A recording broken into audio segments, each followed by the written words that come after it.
strength.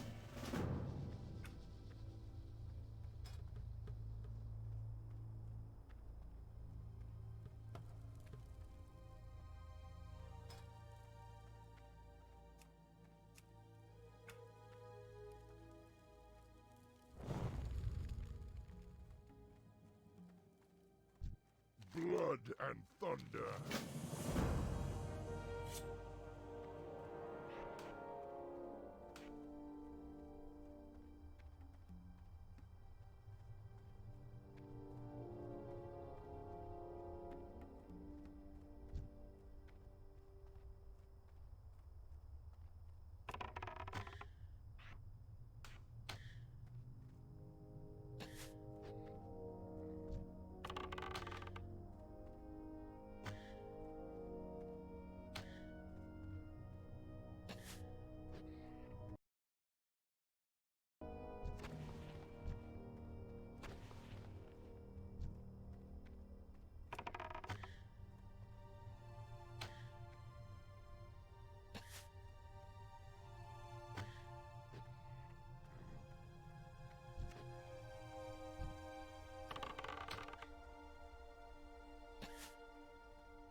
I'm out of range.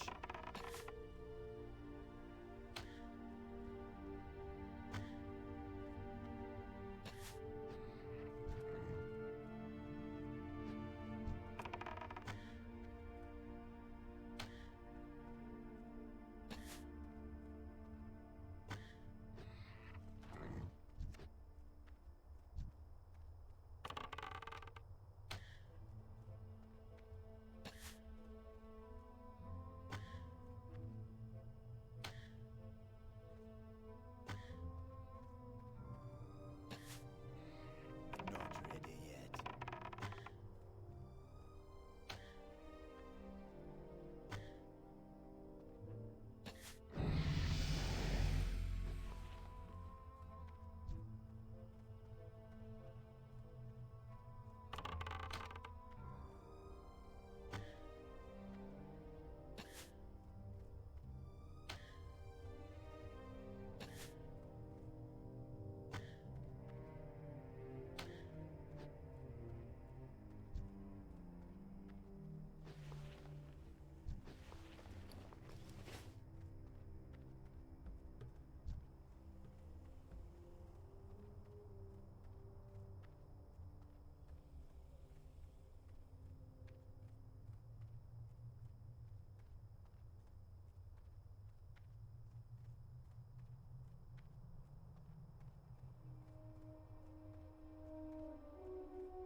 Look round.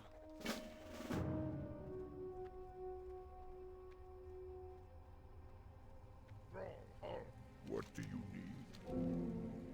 Go with me. For the Horde. Strength.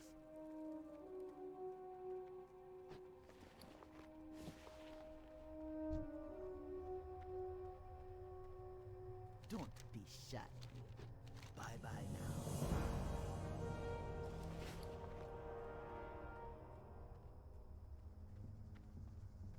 What do you need? Speak, friend. Samsung.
Thrall Hall.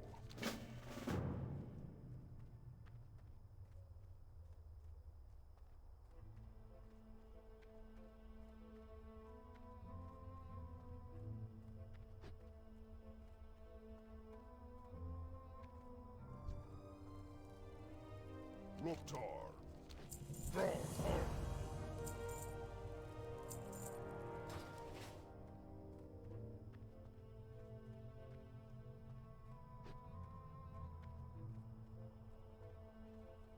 Samsung. Go forth to victory. Dabu.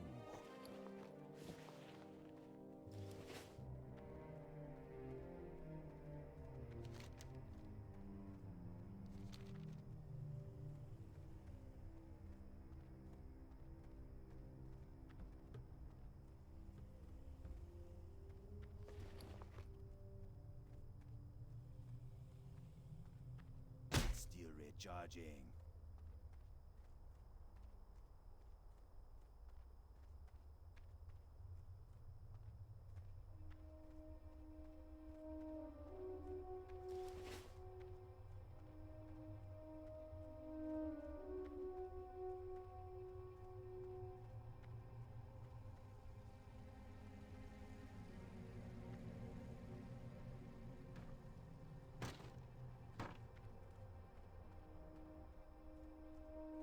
I need to get closer.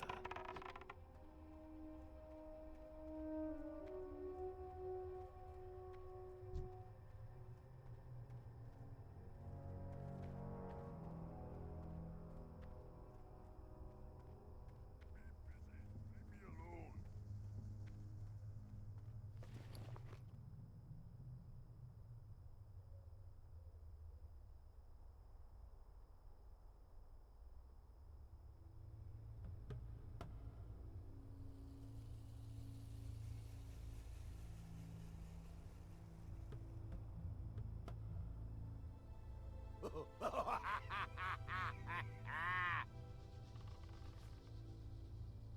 It's too far away.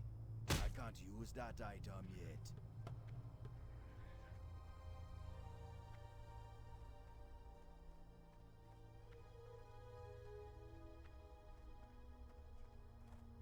I need to get closer.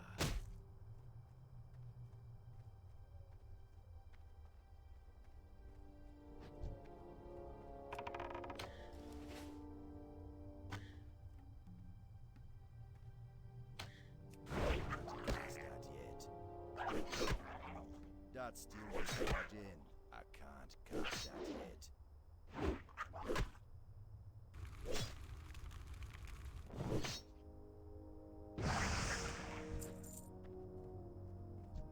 I need to get closer.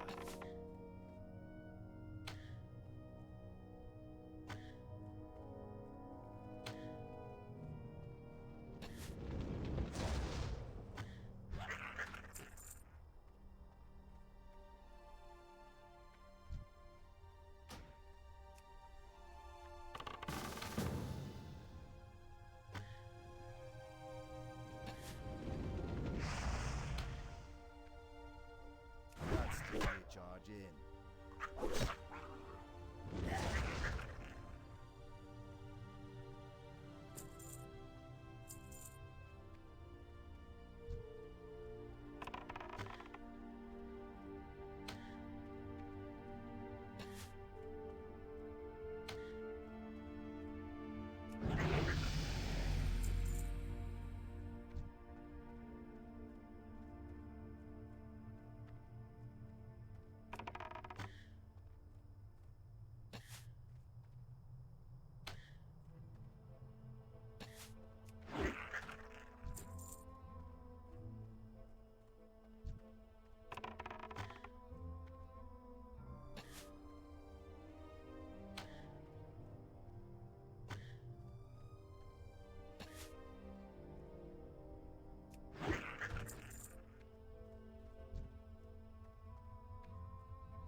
It's too far away.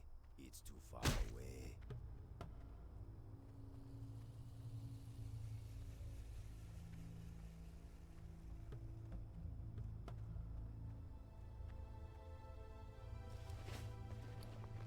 I need to get closer.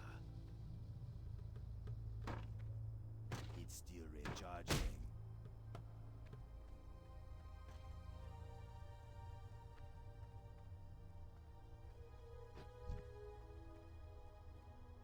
I don't have a target.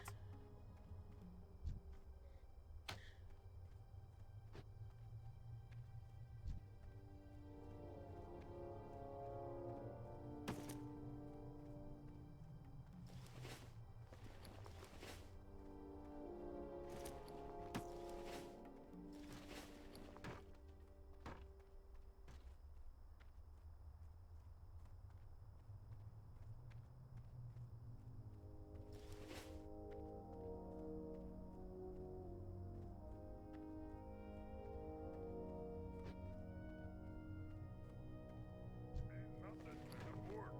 I need to get closer.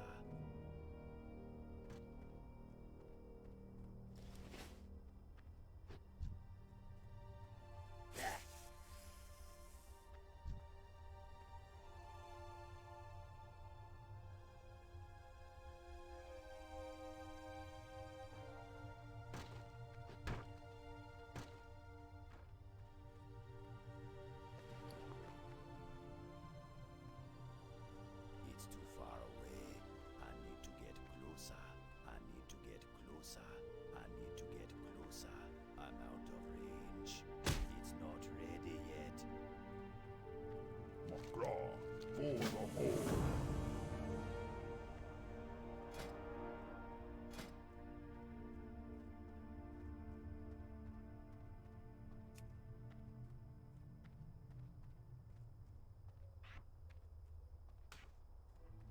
Strength and honor. Strength.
What do you need? Go forth to victory.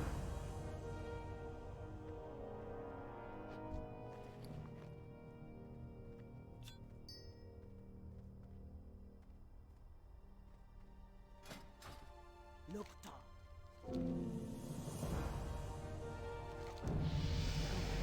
Victor, talk to me.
Speak, friend.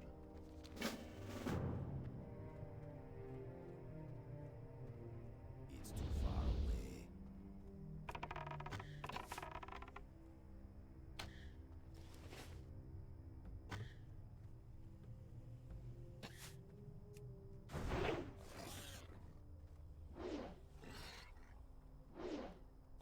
Can't cast that yet.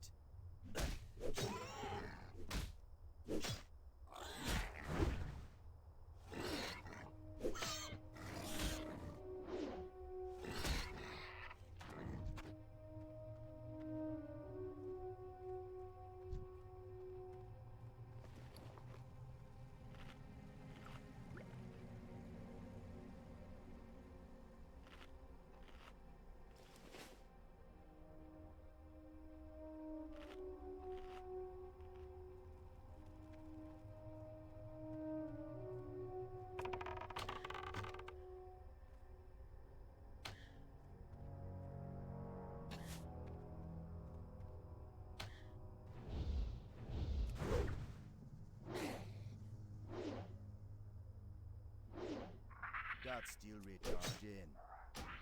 Can't cast that yet.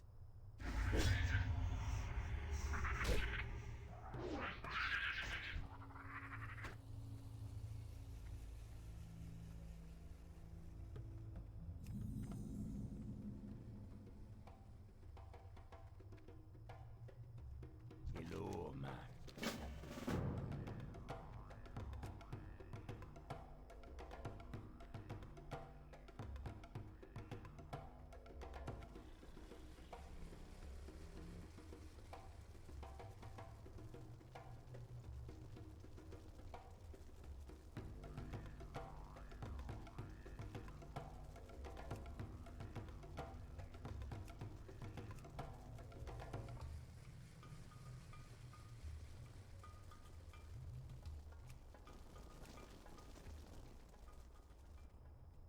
Greetings, man. Who you be? Be seeing ya. Later. See ya later. Okie dokie. Who you be?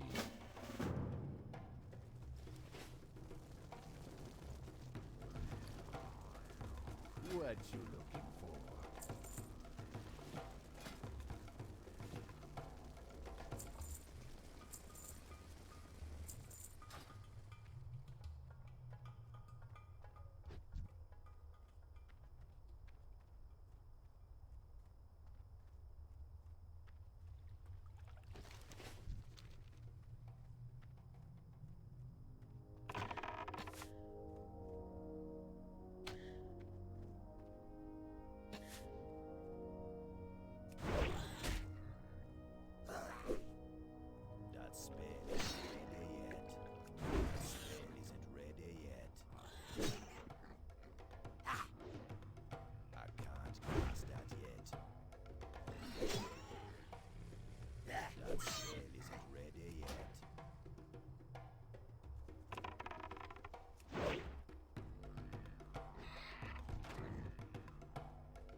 That's still recharging.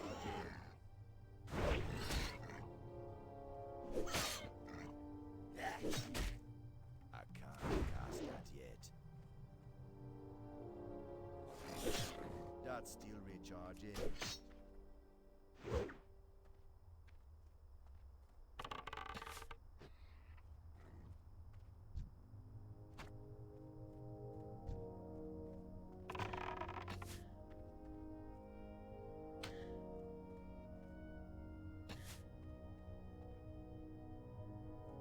I'm out of.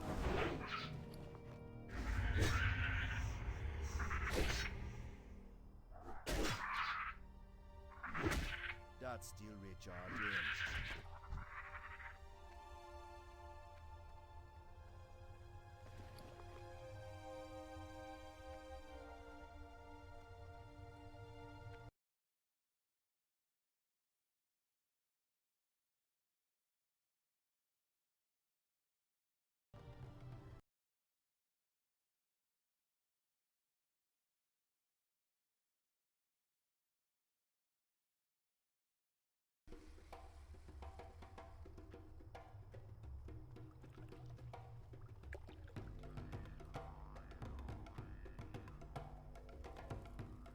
You come get the voodoo. What you looking for?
That's still recharging.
I can't cast that yet. That's still recharging.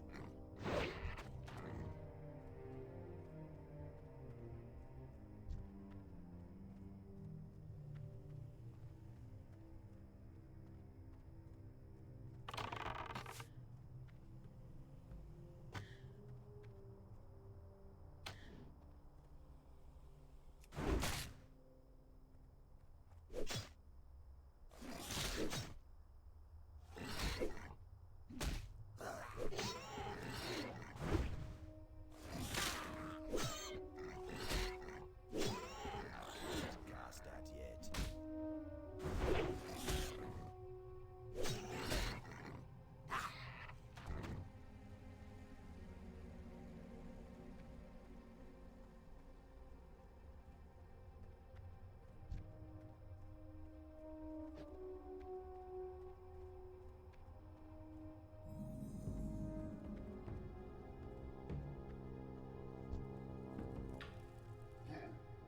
Speak.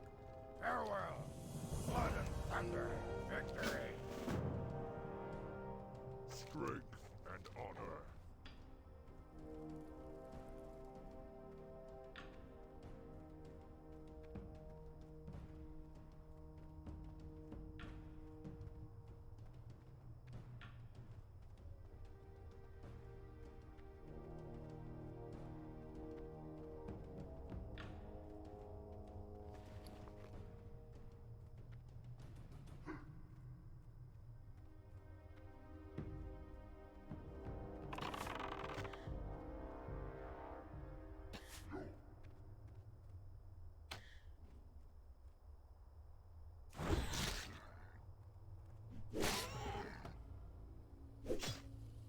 That spell isn't ready yet.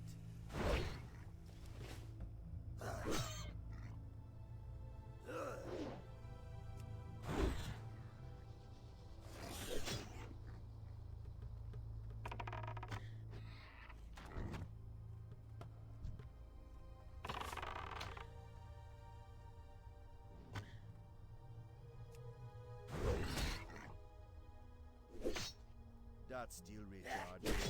That's still recharging.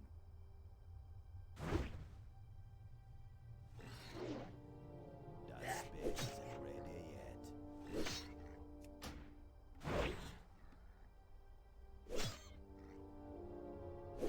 I can't cast that yet.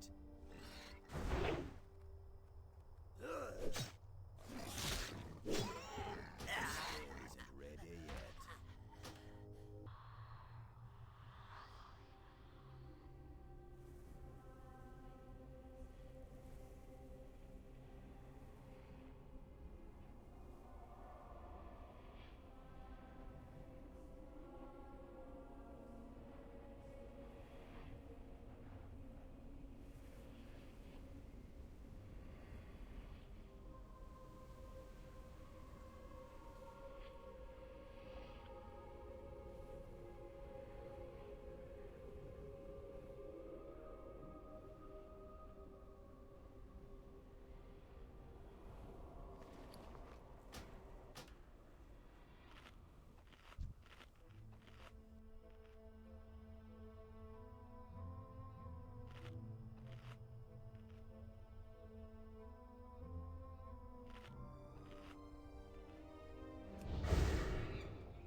What do you need?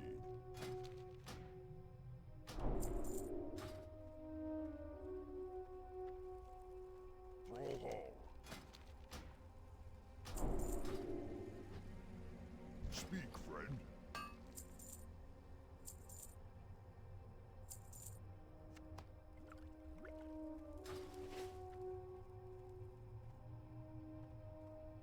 Blood and thunder.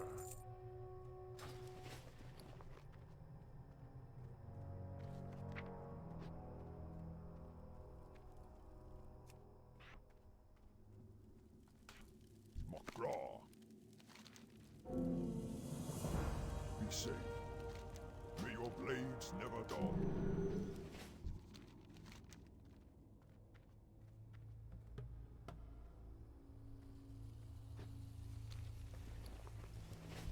McGraw.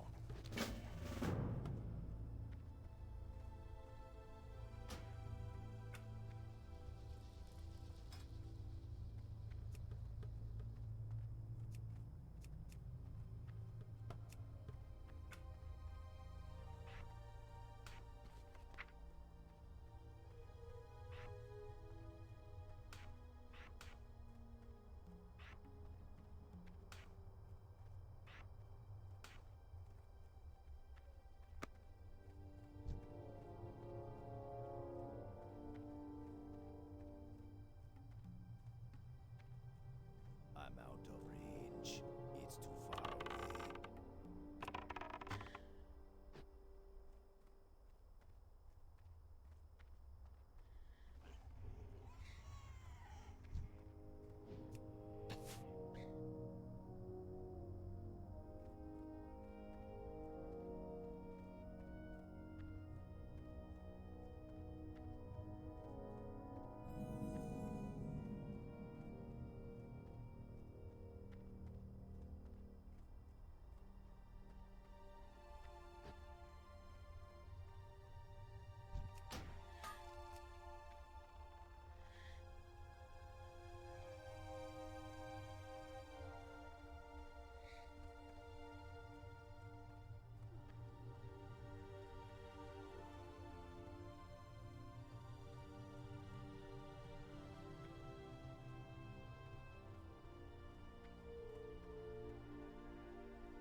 Brawlhall.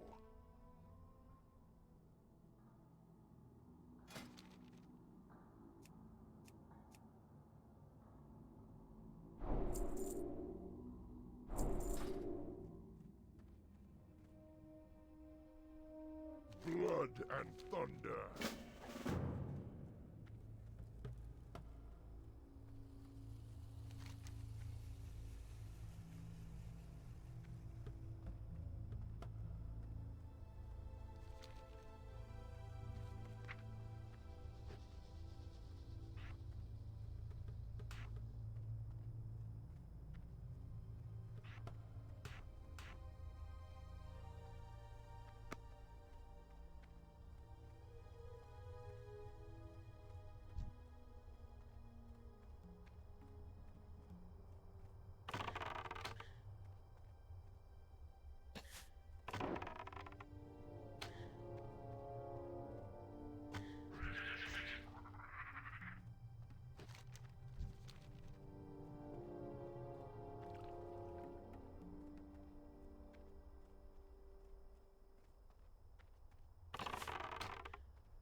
That's still recharging.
That's still recharging. That spell isn't ready yet. That's still recharging.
That spell isn't ready yet.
That's still recharging.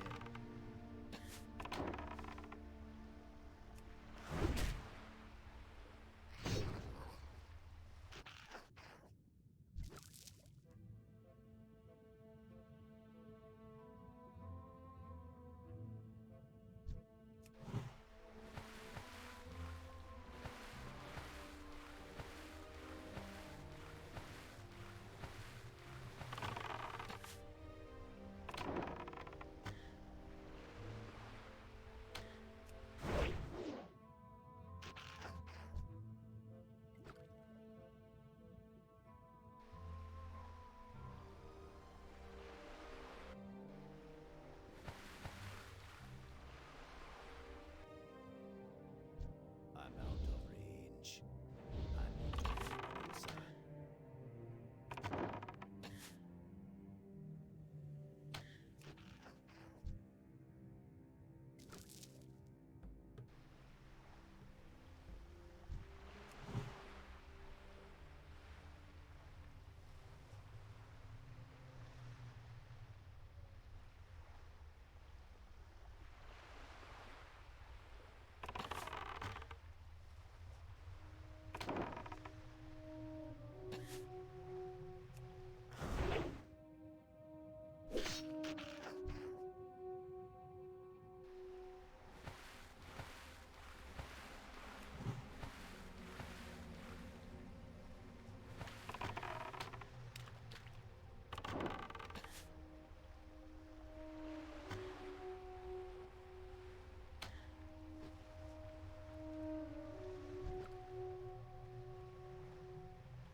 That spell isn't ready yet. That spell isn't ready yet.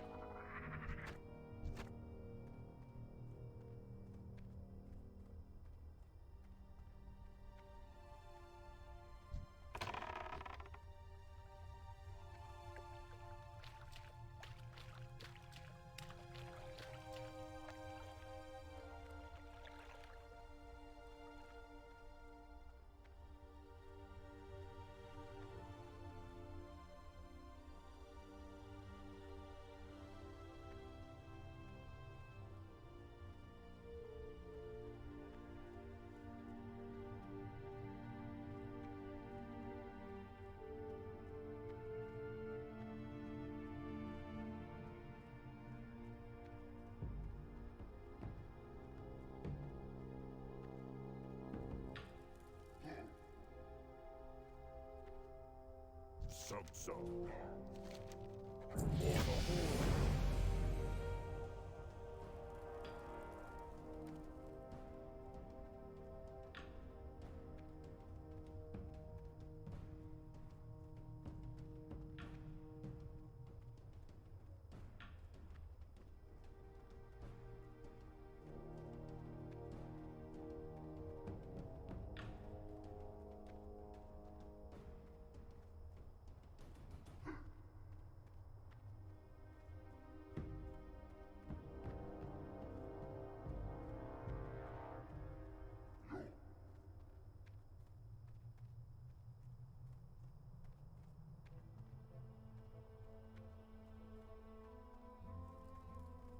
What do you need? Strength.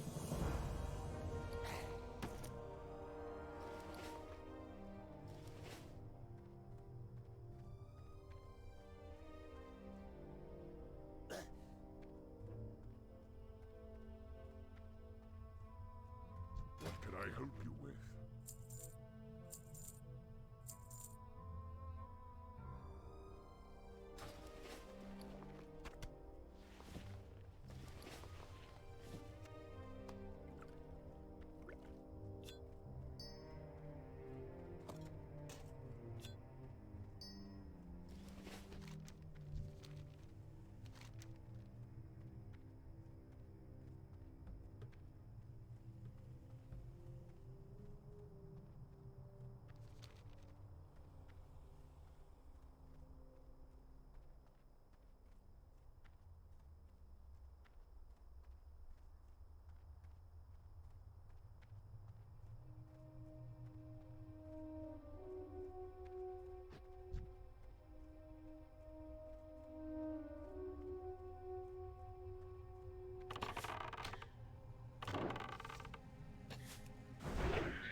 Stay away from her.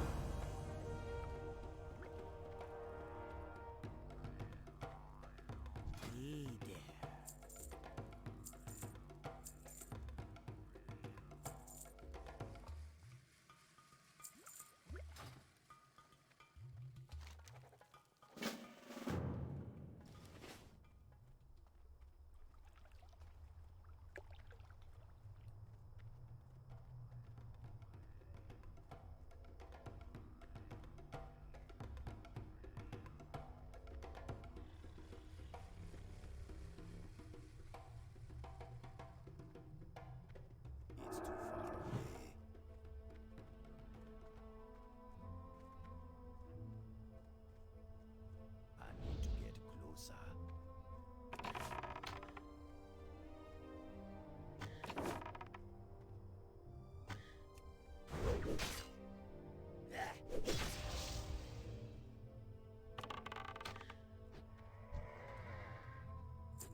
It's too far away.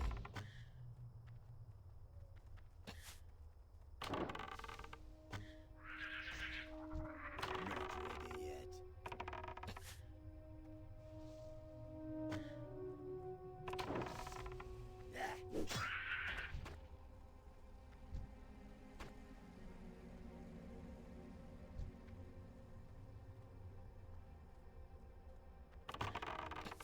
I can't cast that yet.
They can't join our group.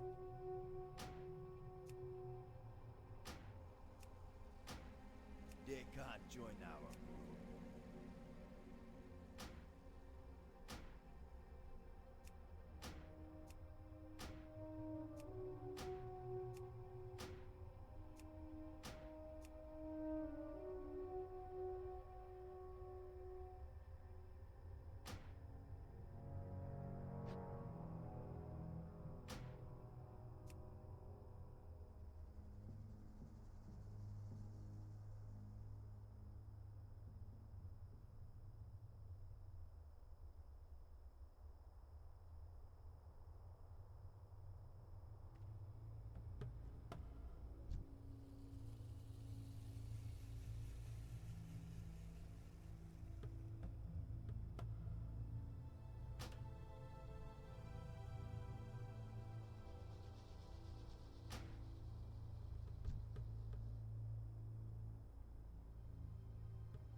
private server project out there.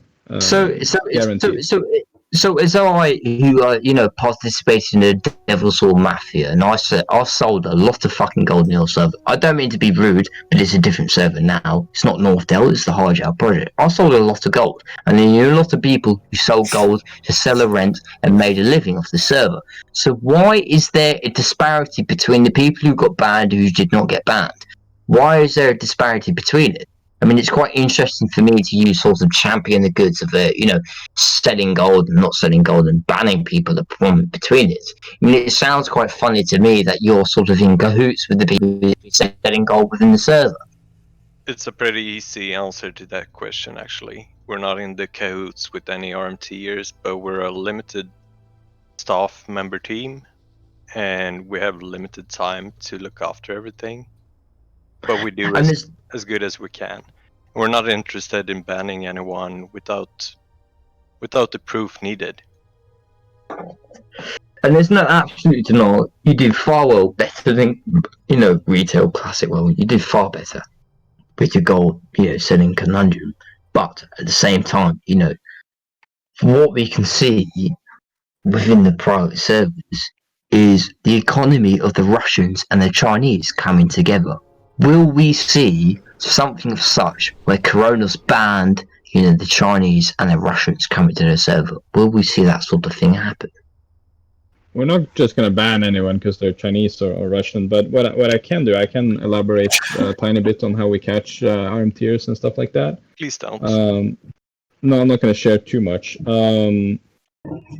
I know Turks can probably vouch from it, but occasionally I would send just player names to a lot of the GM people and tell them to investigate. And I told them that I would send the names to some GMs and tell them that there's probably some RMT going on here. And lo and behold, majority of the names I sent, they had some gold buying going on. Isn't that correct, Turks? Yep. Yeah. I can also say that at the time of our closure at Light Soap, we had over 2.7 million temporary and permanent bans. Yeah. Jesus. So my point is 2.7 million, did you say? 2.7 million? But Yes. returnflag, you just said that you were selling gold before. How can we know that you're not going to sell gold again? Of course, and my proposition was because of the fact that what we saw in Koronos was the fact that we saw Chinese and the Russian get banned, and Yeah, but being you're not racist. Chinese, and you were selling gold. How can I trust you now? He's Sorry. admitted to it. Let's Execution. Woman, stop playing Allow the me to- Chinese, man. You're the gold seller. Yeah, you sold gold, man. What the fuck? I got a question. Will like models swapped with like HD model like clients? Will they be able to connect, or if they get detected because they maybe be like banned or whatever? Yeah, you'll be able to connect. Don't Best worry about news that. on. But to get back to your RMT thing, sometimes detecting RMT can be as easy as just checking trade logs, but detections like that don't really scale. So I developed something that was basically an AI that I trained up to, and I used the same type of methodology to develop an AI that detected gold spam. And this AI would automatically detect and flag suspicious trades, including auction house entries and cash on delivery mails. Everything that happened between players, I would check, and this AI would let me know if it found something suspicious. And this is the same type of approach we're going to have on Hyjal to detect RMT. We're still going to be investigating and looking into the economy, because that's how we actually caught a majority of the gold buyers. But yet it which still was failed. purely by. No, Yet we're it not still- failing. That's wrong. It still That's wrong. failed in Northdale. I mean, you can see thousands of pounds No. of transactions between No, the no, no. players who were selling No, gold within I Northdale. would say- It was happening. Do not deny it. You know it was happening. It was happening. If you A would lot let of me people were finish. making money off your server. Of course. If you will let me finish, then I would have gladly said what you just said. Like Turt said, a lot of the lower ranking GMs and some of the higher ones had limited access to the tools, for example, that I was working on. And with the approach that we had on Light's Hope, I would say 70% of it was manhandled, which means that it doesn't scale well, especially when you have so many players. The more players you have, the more gold will be sold and bought, same with items, and the more GMs you need. And we had a limited number of GMs, and they had other things to work on, not just RMT. I think RMT and botting was something I don't know how many others worked on it full-time, Turds, or was it just me? Sorry? The botting and RMTing? Was it just me working on it full-time? No, I wouldn't say. I know Tari did it, but he disappeared after Without saying too much, we had a few GMs that pretty much did nothing than diving logs all day and all night. Yeah, the point is, sounds terrible. Did you pay those GMs? but Did you pay the something- GMs for their work? Did you pay them? Did you No. pay them? Everyone on the staff team did it voluntarily. Okay. The point is that the solution we had in place, which we had deployed at large within the GM team, didn't scale very well. Which is why on Hyjal we're going to use something that scales automatically and is able to identify and look over every single trade that is made, and in real time even. So I'm not saying we're going to eradicate RMT, because it's a lot like with hackers and botters. It's a game of cat and mouse. If you detect them, they're going to change it and do it another way. So I'm pretty sure we're going to see some very creative methods of transferring wealth from one character to another without getting detected. And it's no doubt. I think we will be at the top of our game in Hyjal when it comes to RMT detection. And it's no doubt within the past, obviously Blizzard within the classic servers, they've been rampant within RMT. And Northdale, whatever server I've seen before, Northdale has been paramount in, the dissolution of RMT. You've been brilliant. And, I'm not trying to attack it at all. You've been brilliant upon the fact of punishing people who are selling gold for real life money. You've been great upon it. You've done a great job. Obviously you are a far much more small community, and your GM power is limited of such. And it's great that you are making strides in order to protect the economy of the server. But at the same time, could it be questionable of such where the Hyjal project may be hijacked into RMT any further, because we know that the Russians and the Chinese, I'm not trying to be racist of such, which will perpetrate their means of sort of gold peddling any further. And But you were selling gold as well. Why you say Russian and Chinese? Yeah, what the fuck? Are you don't like the competition for gold selling, or what's the problem? I don't know. It was a lie. You never sold gold. I never sold gold. No, why would I sell gold? Never been by the Chinese either. To be And I never done coke. It was a lie. I would buy gold, but I wouldn't sell it. I'd buy gold. You just said you sold it earlier. Hey guys. Hey guys, H here. Do you guys know what the best sound in the world is? What's that? Which one? It's gonna be this.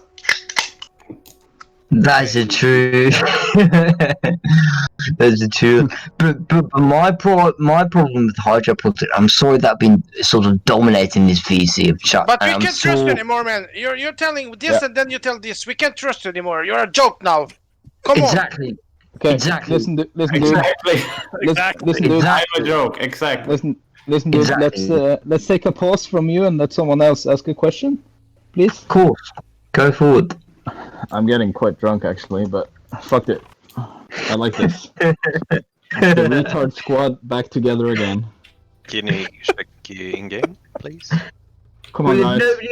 Nobody answered the question, Kidney. I've got a question for you. Sorry, it's me again. Would you have any question. What kind of attention are you going to give to the role-playing community in?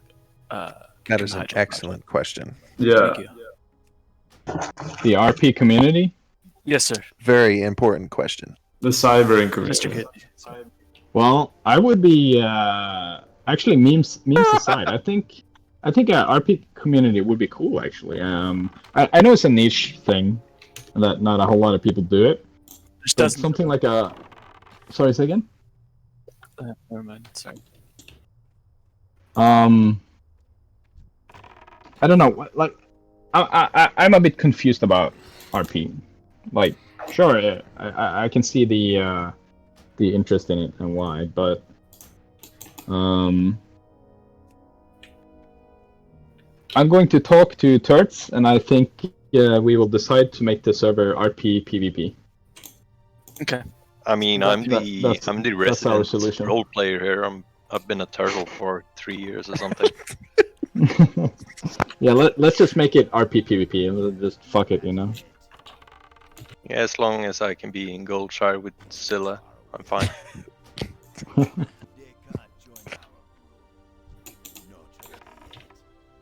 No, seriously though, is there anyone interested in doing RP? Like right now, I mean. No, like I mean, man. I mean, like at all. I think you should just let them do it if they want, you know. Because what I think we could do is that we could classify some of the bars in Orgrimmar and Stormwind as like 100% RP zones, and just chuck him in there and lock the door. I mean, but all the RP people are gonna be on an RP server. They're not on this server. You know what I mean? Like, no, let's just make a RP bar so I can get in there and RP drunk. Okay, well, I guess okay, that's fine. Have them all eat returnflag's garlic bread. But is there anyone with any legitimate questions? I don't want to be wasting people's times. I think we might have covered it all then.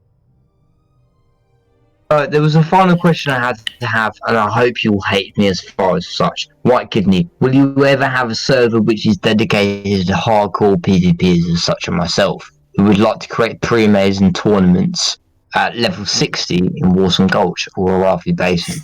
Will there ever become... Will there ever become a sort of truth within the community? Will there ever become, you know, some sort of disparity between two factions of people who hate each other, and they would sort of like to sort it out within, you know, commands of Warsome Gulch or Battlegrounds? Will there ever be some sort? Are you talking about something like Henhouse? Of course, Henhouse. Why not? Why not?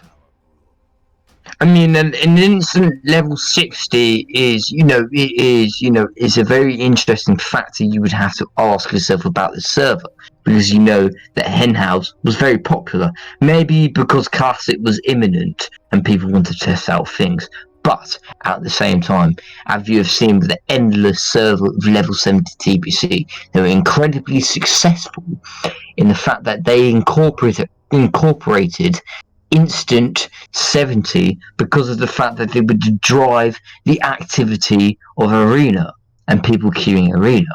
So do you not feel as if that, you know, you could benefit from people who would rather not level but instead buy their level and be locked out to particular things? I mean, well, first of all, we are not interested in selling anything. I actually have a plan or a project ongoing. We really want to run the server without any donations at all, even. Of course. So why would you choose not to do that?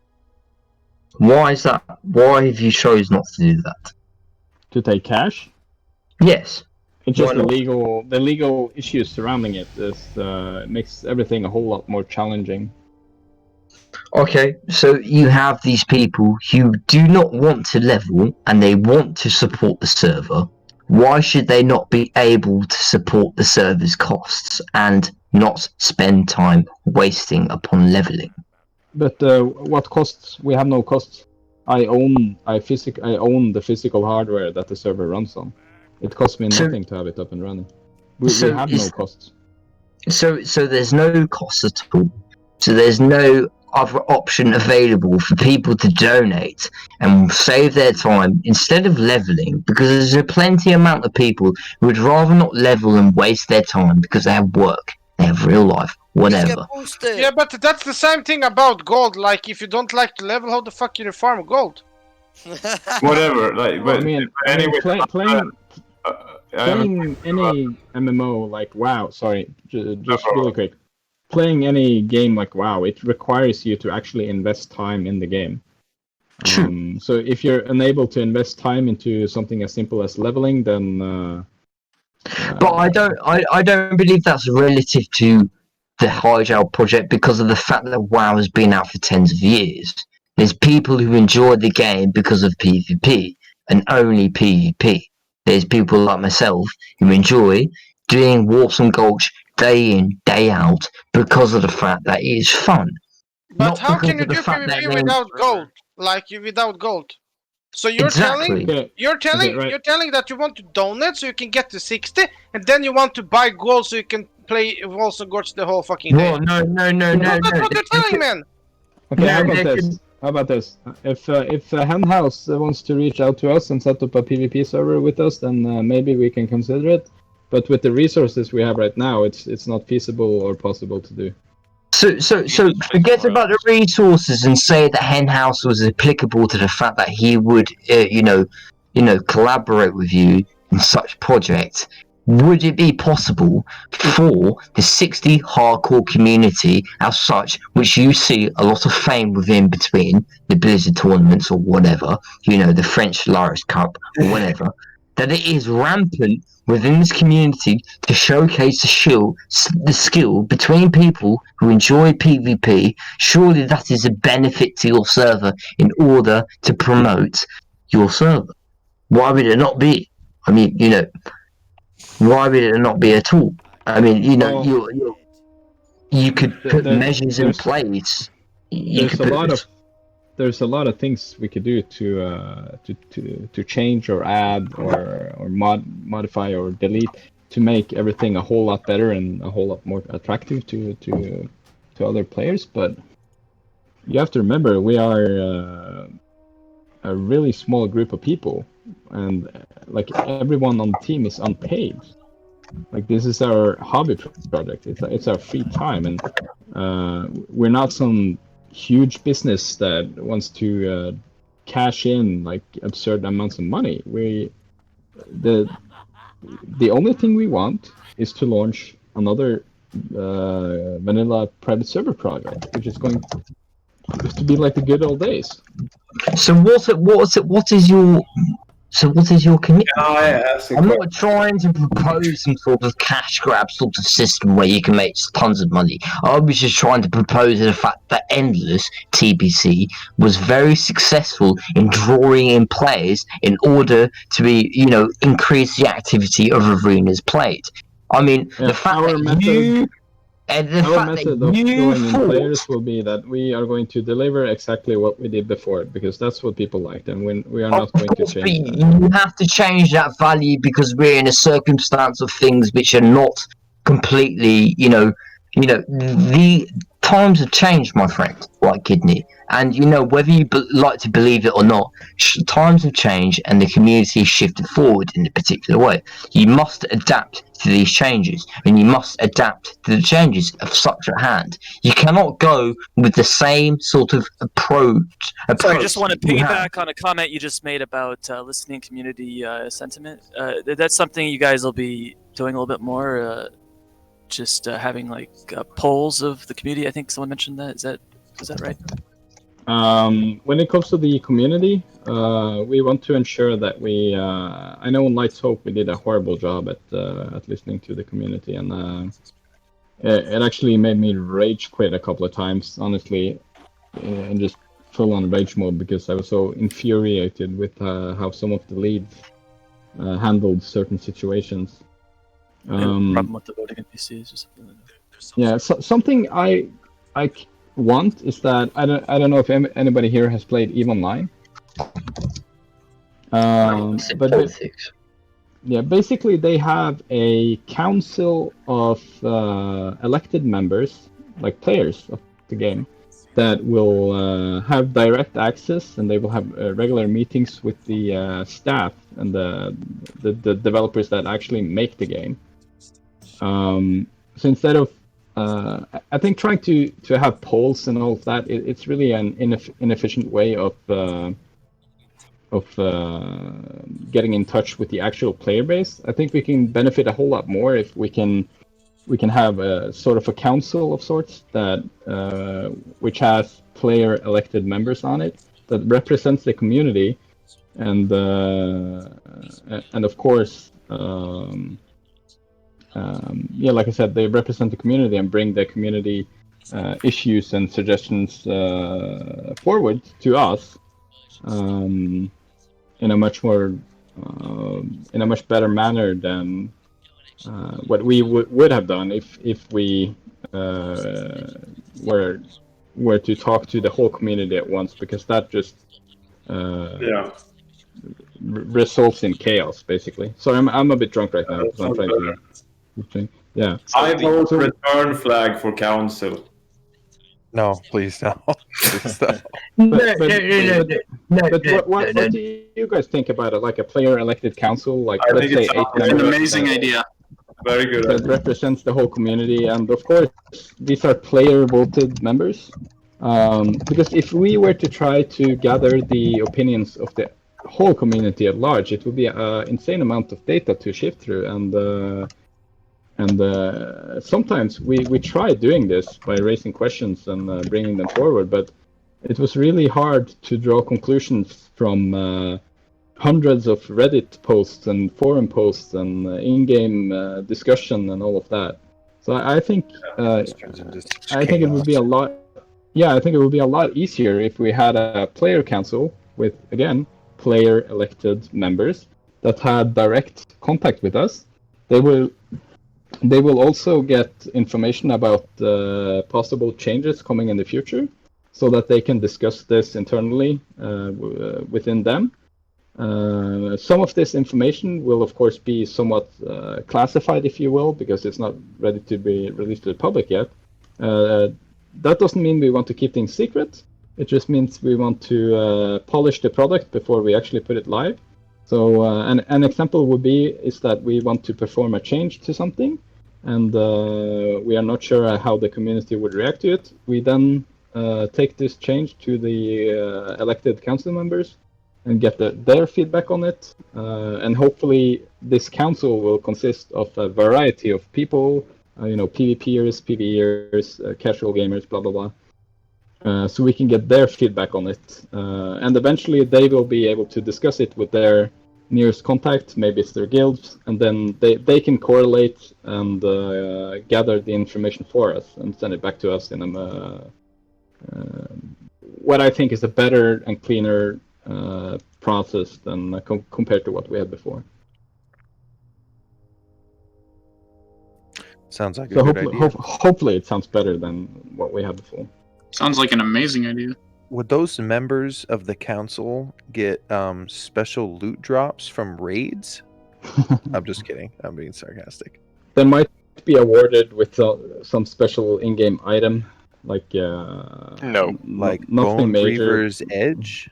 Nah, like a pet or something, but nothing. That's cool. That's cool. Like no. Yeah, we 110% mount. I'm sorry, kidney, but no. Like a pet or something. That might be a reward. No. Mini Diablo or mini Tyrael? Nothing. All I can take from this is that we're gonna have to discuss it internally first. Yeah, of course. No, it's but just one another idea issue with the entire polling thing and why Lights Hope struggled to do was that whenever we asked a question, we would have what we would call a vocal minority. They were great at screaming, "Don't do this" or "Do this," but it didn't really reflect the entirety of our community. Exactly. And so, yeah, that's another issue or another aspect you have to take in mind before you actually implement anything based on community interaction or reactions. Yeah, that is a concern, just because there's so many people that play this game that are quote dad gamers unquote that might not care about a council, but they care about the game and what things are in it, and might not necessarily know about changes that might be taking place just because they aren't involved with things like that, while a more hardcore player would be involved in a council. Yeah, I think I think as long as you guys know what's best, I mean, you still need to decide, right? So you can still take the advice, right? If you guys don't know what's best, it's gonna fail anyways, right? We are not gods. We might have some super duper idea on how to solve some things. I can bring up one idea actually that we tried to implement on Light's Hope, which was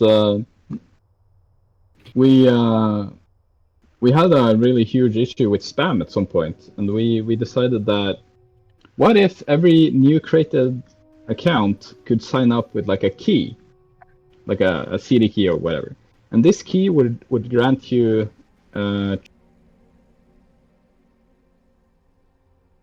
You cut off my... Yeah, give me a second, I'm changing the voice server regions.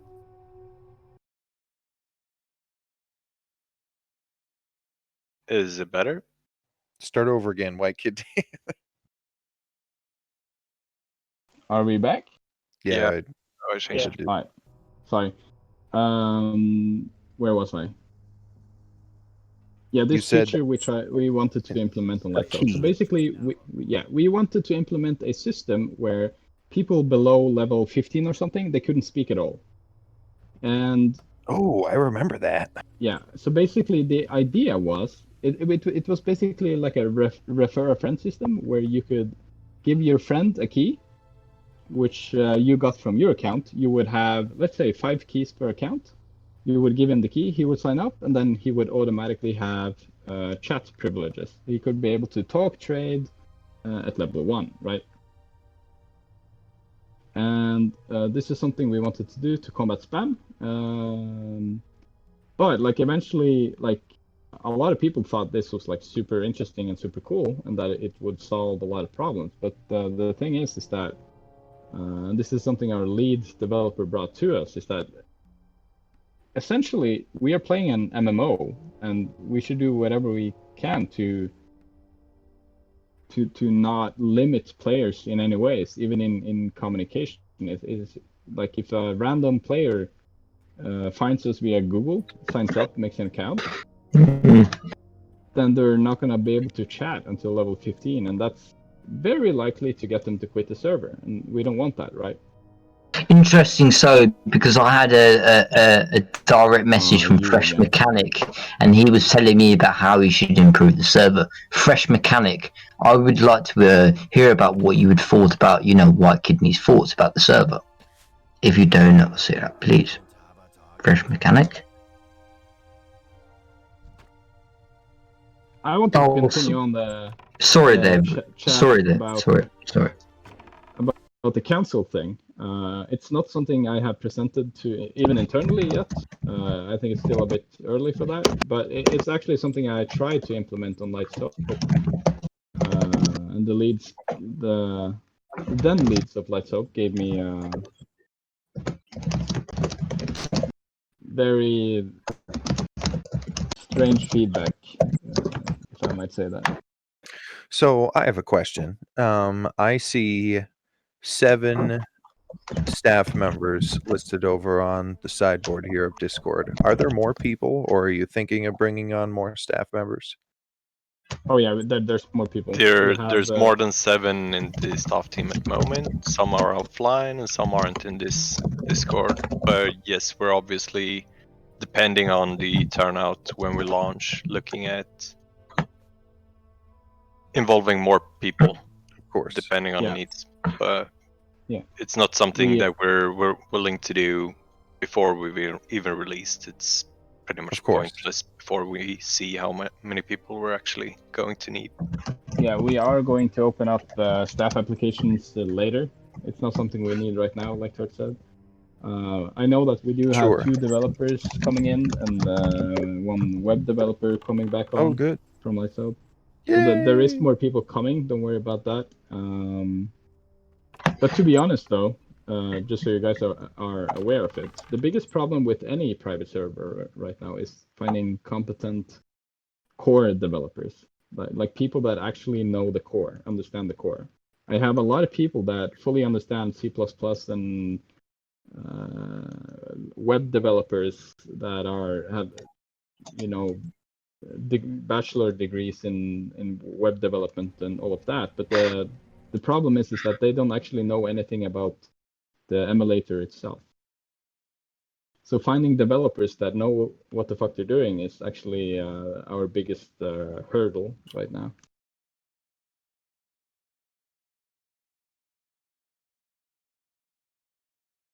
But a good thing is that we are most likely going to end up using the vMangos core.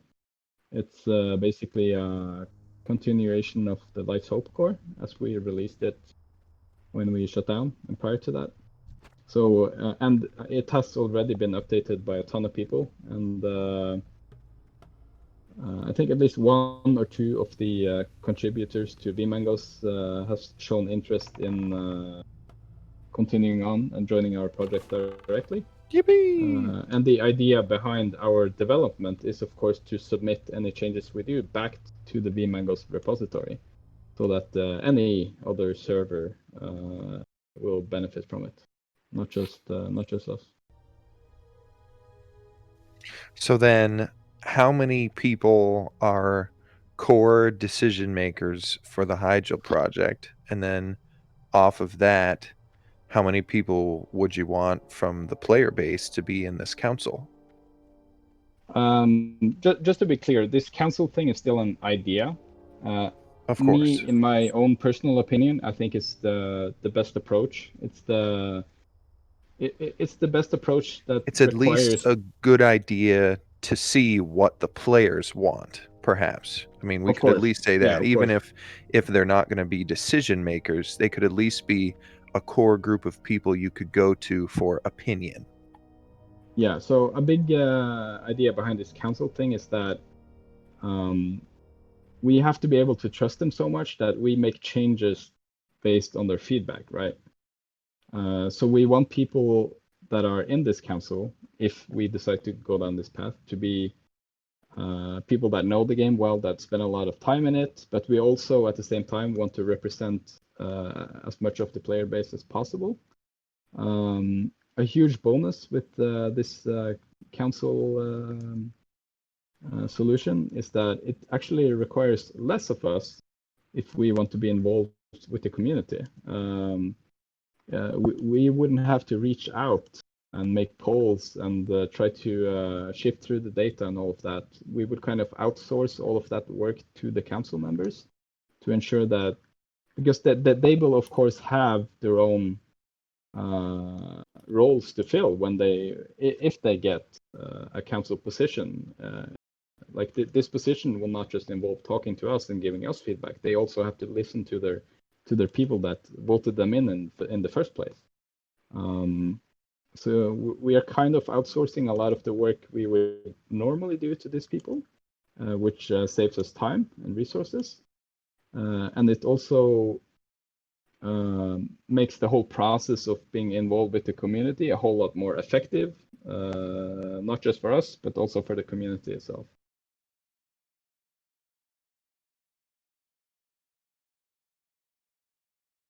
I need more beer. I was supposed to be in bed 2 hours ago. Yep. Dave, you gotta fix your mic. Yeah, you're on Mars, dude.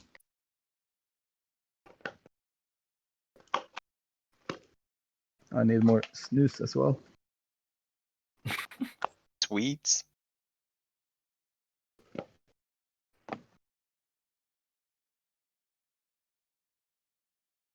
Oh god, what am I still doing up? Hanging out with you wonderful people. Listening to oh, he's not here anymore, is he? What was his name? Did he leave? Oh, he left. Thank God. Oh, please, if you do have any questions, just please shoot. Anything. I'm gonna go raid Molten Core. Is this MC happening? More questions? Yeah, let's do MC. Glad you guys are coming back. Yippee! No, but what I think that English guy, he made a lot of good points, but he just kept on talking for too long. And when he asked me a question, I'm like, what the fuck are you talking about? No, about changes and all of that. I mean, he has a point that I don't think we have to change anything to get players to return. But like buffing raids and stuff like that might be something we can do, but I don't think. Like I told him, it's already harder than Classic. Like, how much harder do you really need it to be?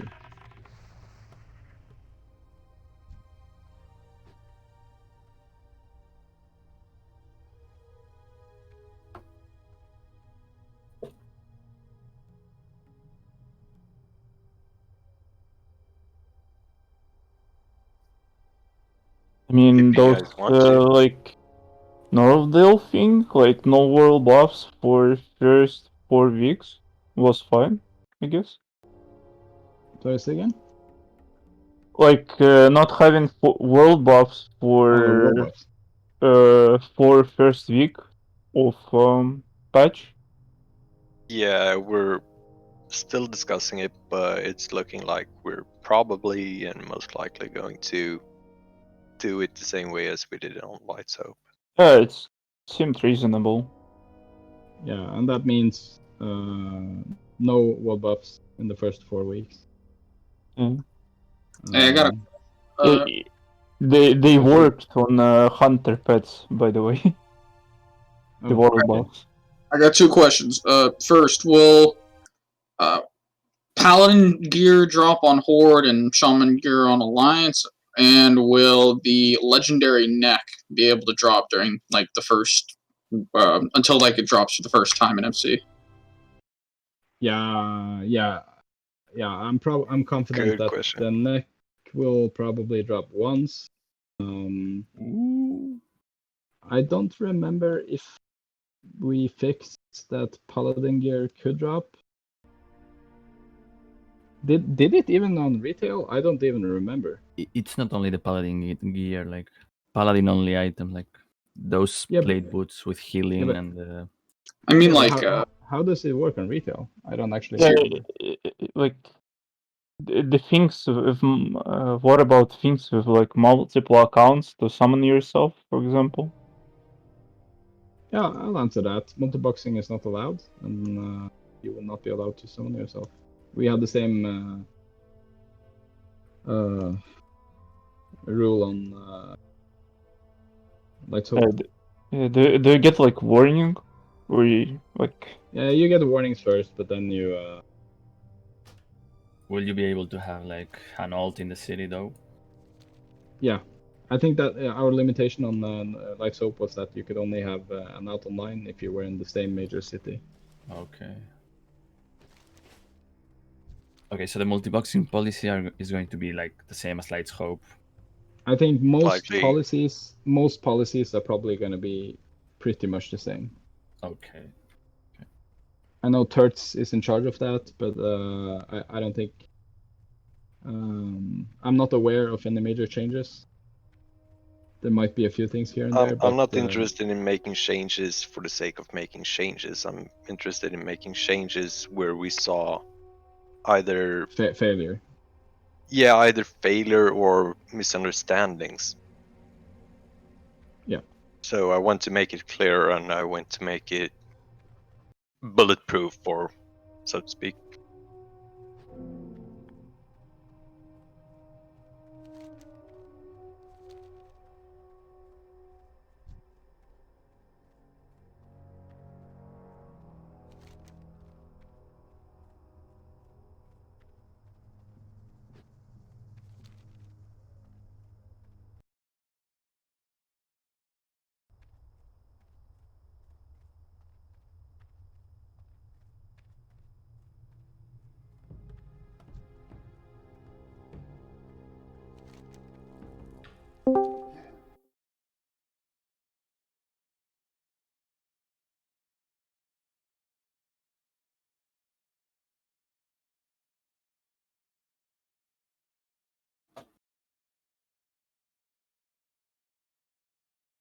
Shingen, what pitfalls are you thinking about?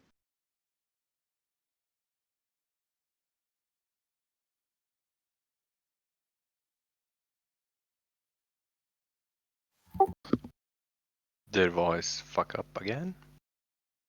Yeah, it's been going in and out for me for a while.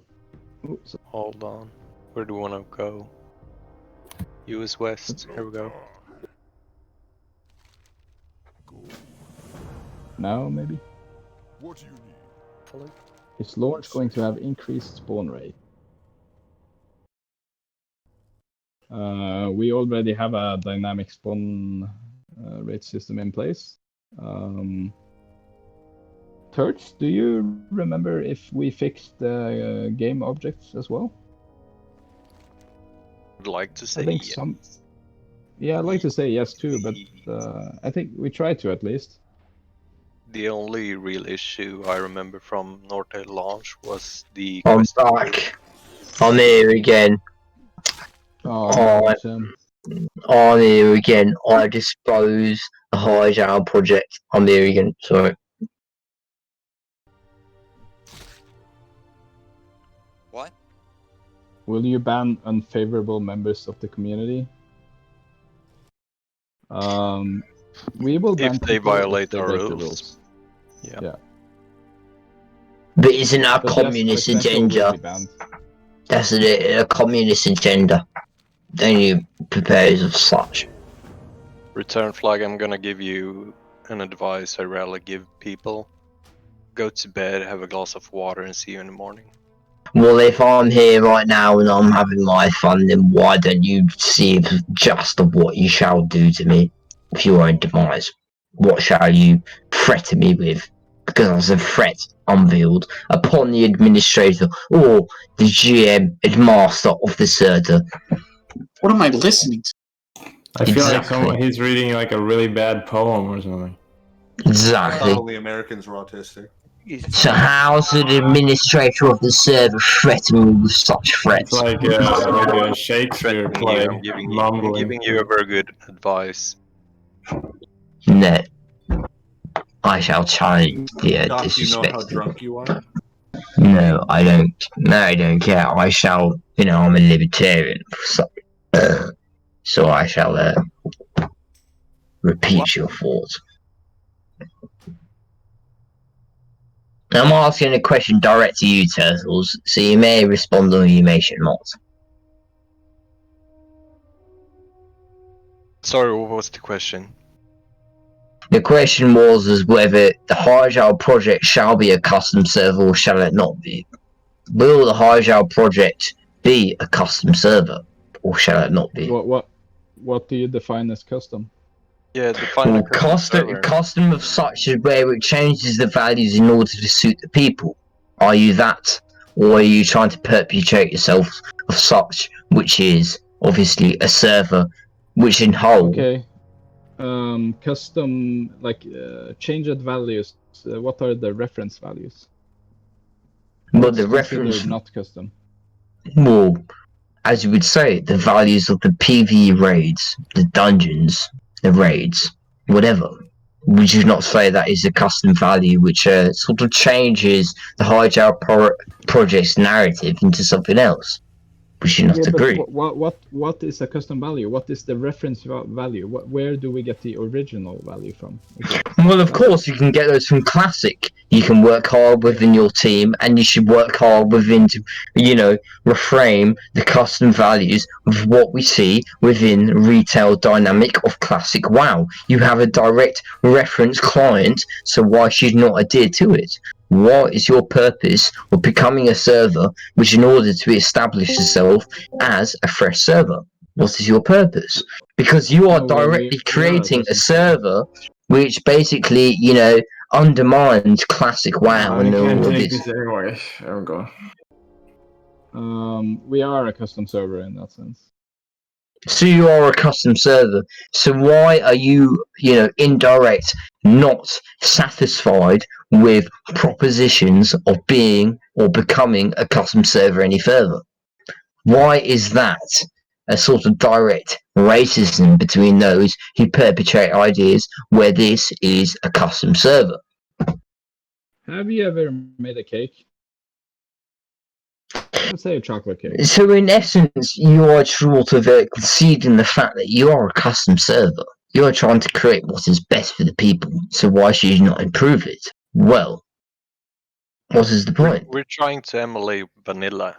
Classic isn't vanilla, so we can't use the values from Classic, which is 1.13, for our server that we're going to emulate patch by patch.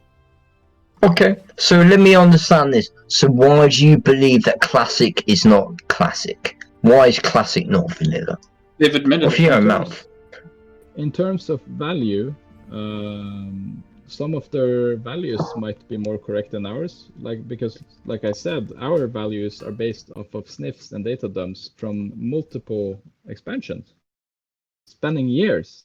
It comes from TBC, Wrath of the Lich King, Vanilla. It's all a best effort kind of thing, which is why there is such a huge difference between Classic and our server. So why there's also the issue with Classic, as in the live Classic right now being 1.12, and we're trying to emulate 1.2, 1.3, 1.4, and so on. We can't guarantee to have the values for the earlier patches because Classic doesn't have them. And I'm sorry, but you may have to answer this question once again, but why do you feel you are different to Classic WoW? Why do you believe that you're different to retail servers, and why would you bring a better experience to the people? What is your aim and what is your goal? We're not trying to provide a better Classic experience for anyone. We're trying to provide the same experience we gave them on Northdale. So you're trying to bring an ideal experience to the people. An ideal experience that you would think is correct. So in your own narrative... Not correct. Like I said, we are trying to give them the Northdale experience. The Northdale experience, of course. So do you not believe that, changes within the Northdale experience could be beneficial to your server, especially because you are not basing yourself upon the Classic experience, which you've just such answered? They might be beneficial, but there's no way of knowing for sure. No, there's no way of knowing for sure. So why is there this rampant sort of intellectual disdain from any or sort of custom ideas which are perpetrated or, presented to you in a particular way, which are instantly shot down because of your thoughts or your narrative or your thoughts of way of being the vanilla experience? So answer that to me. Are you a custom server? Yes, you are. You just mentioned that to me. So why are you not trying to appeal to the sort of facts which could improve your server? Why is there sort of rampant racism upon people who try to present you ideas in which you can improve your server? Wait, how's that racism? Why is that? How does racism have anything to do with this? Like I said, we are open to feedback and suggestions for changes, but the problem is people come here because they know what to expect. They know what to expect. No changes. True. So do you not believe that there were changes which could have been made within Northdale in its prime which could have made the server better? Is there anything you could have done? Imagine for this hypothetical standpoint where you had Northdale. Northdale was a brilliant server. What could have you done to make Northdale better? A lot of things. So what could that have been? But are you thinking purely about PvE? Are you saying we could have made things harder? The question is, sure, it might have been satisfactory for 20% of the endgame PvE raiders. Maybe the rest of 60% thought it was already okay, and the rest 20% thought it's already too hard. Like I told you, there's no real method of of gathering this type of metric, because we don't have Northdale anymore. We don't have vanilla anymore, and there's no way for us to get that metric from Classic either, because that's apparently too easy. So there's no way for us to make any suggestion for changes when we don't have any metrics to relate to. Of course. So what I'm trying to say is, because you question my idea of saying racism, because it's not racism, but it's change, and change is, inherently imposed or opposed by the Classic community. So what I'm trying to introduce is a new area of thought where, Classic as such, as a private server, could thrive within the community because of the fact that Classic and Vanilla is outdated. Classic is not as good as you think it is, and it must be changed in order to suit the requirements of the people. And why is his opinion shut down so furthermore is, sort of a detriment to the community. Because if I try and bring a further idea towards you, it's instantly shut down by the people in general chat, or the fact that, the opinion is, there's no particular poll upon the fact that, changes must and need to be changed in order to create you a better server. Because the fact of such is that, vanilla has been done so many times before. Nostalrius, Lights Hope, Northdale, and now Classic WoW by Blizzard themselves.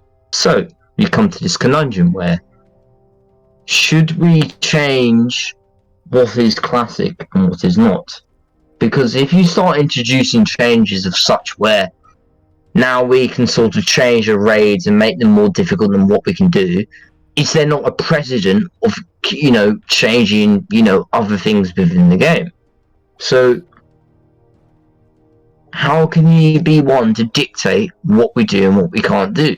Surely you should be the one who perpetrates change and innovation within this community in order to make this community better.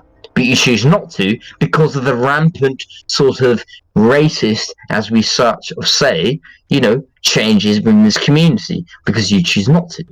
It is outright, quite frankly, disgusting in order, races of change. Because, we could make... Well, exactly. It is racism upon the fact of change. How can I not come in here and perpetrate some sort of means of change and then get instantly shot down because of it? I mean, these people who are shooting me down right now are because of the fact that they have enjoyed Classic WoW, but in fact have enjoyed a far easier game than they would ever experience. In private servers. I don't mean to get convoluted, and I don't mean to sort of miss the point at all, and I believe I'm not a great speaksman or spokesperson for it, but I believe that, the Classic community could do far much more better than what it is. You do not want to turn out like Turtle WoW, and Turtle WoW is an RP server. That's just what they have championed themselves upon, becoming a role-playing server. They've adapted to the change, and they've incorporated changes within their core in order to cater to the complex of people who adhere to the change of roleplay. Kiss me.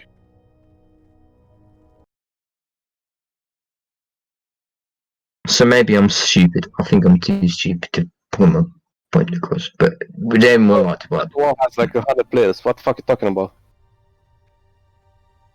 Well, what I'm trying to say in essence of was the Classic community must change, and it must change for the better. He must, look upon the problems of batching. Batching was a massive problem within Classic WoW, right? As you see it fit. Batching does not exist within the private server, so why does it not exist when it existed back then within actual vanilla? So you're not deviating from the subject where, this is not actual Classic. You are basically rolling a server which is not Classic but a custom server, deviated of such, which is Classic. So you are not basically emulating... plenty of times. We're not emulating Classic, we're emulating vanilla as vanilla that Northdale and Lights Hope emulated it. Sure, so don't you come to the question where you should emulate which is best particular of the community of people which have endured these services such as Nostalrius, Lightsoap, and Northdale all together.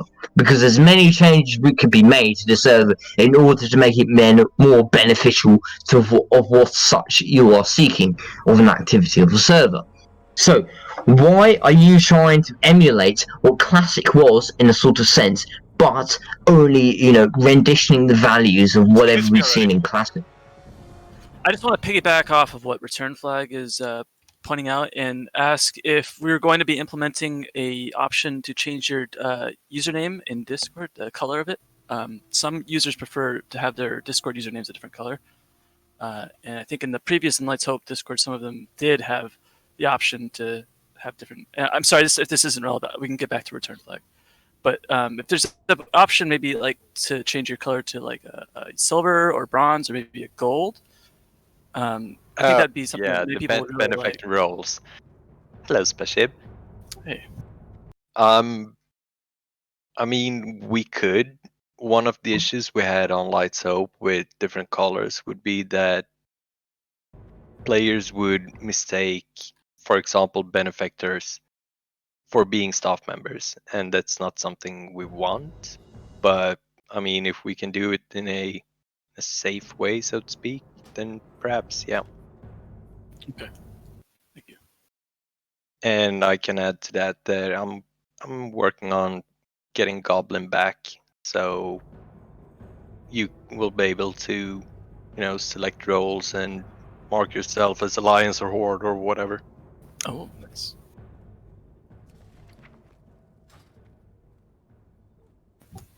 There was an interesting point, and I hate to say that the fact you've all heard me speak so much, and I'm sorry for that sort of matter, but at the same time, world PvP in Northdale was abysmal. Warsome Gulch, or Alternate Value, or RP based in queuing was abysmal. Will we see such changes in where it will be same faction queuing, regardless of whether you're Alliance or Horde? Will we be able to queue for a battleground where it is not, gentrified by your own faction? White Kidney. So what? I'm totally not. Will we see cross-faction battlegrounds in courts? So say, for example, I'm Alliance, and I want to queue into Warsome Gulch, and then another Horde person is queuing from Warsome Gulch, and Alliance greatly outweighs Horde. What will happen? Will we see cross-faction battlegrounds, as seen in Warmate? No. Carry on, sorry? To begin with, no. It requires development effort, and that is development time I cannot guarantee or anything. I mean, I'm happy to ensue you with Henhouse. If you know, Henhouse was an incredibly popular server, and I spearheaded the sort of demand for the such server, and I worked with Henhouse closely in order to make Henhouse very popular before Classic was released. So I'm happy to sort of detail with you whatever may be, possible for you in order of scripts and such forth, in order to make battlegrounds more popular within the Hyjal Project, because what we saw in Northdale was a complete disregard for the PvP community. We only saw a massive regard for the PvE community, where you made more raids more difficult, such where you saw PvE raiding more difficult. So we saw a complete massive disregard for the PvP community who would like to rank and who would like to do casual BGs, and we saw nothing of it at all. I mean, if you queued up as a Horde player in Northdale, solo queue, you would seek a 10 to 30 minute queue, solo queue for Battlegrounds. This is a massive problem you are going to face in the Hyjal Project. Would you not concede that point?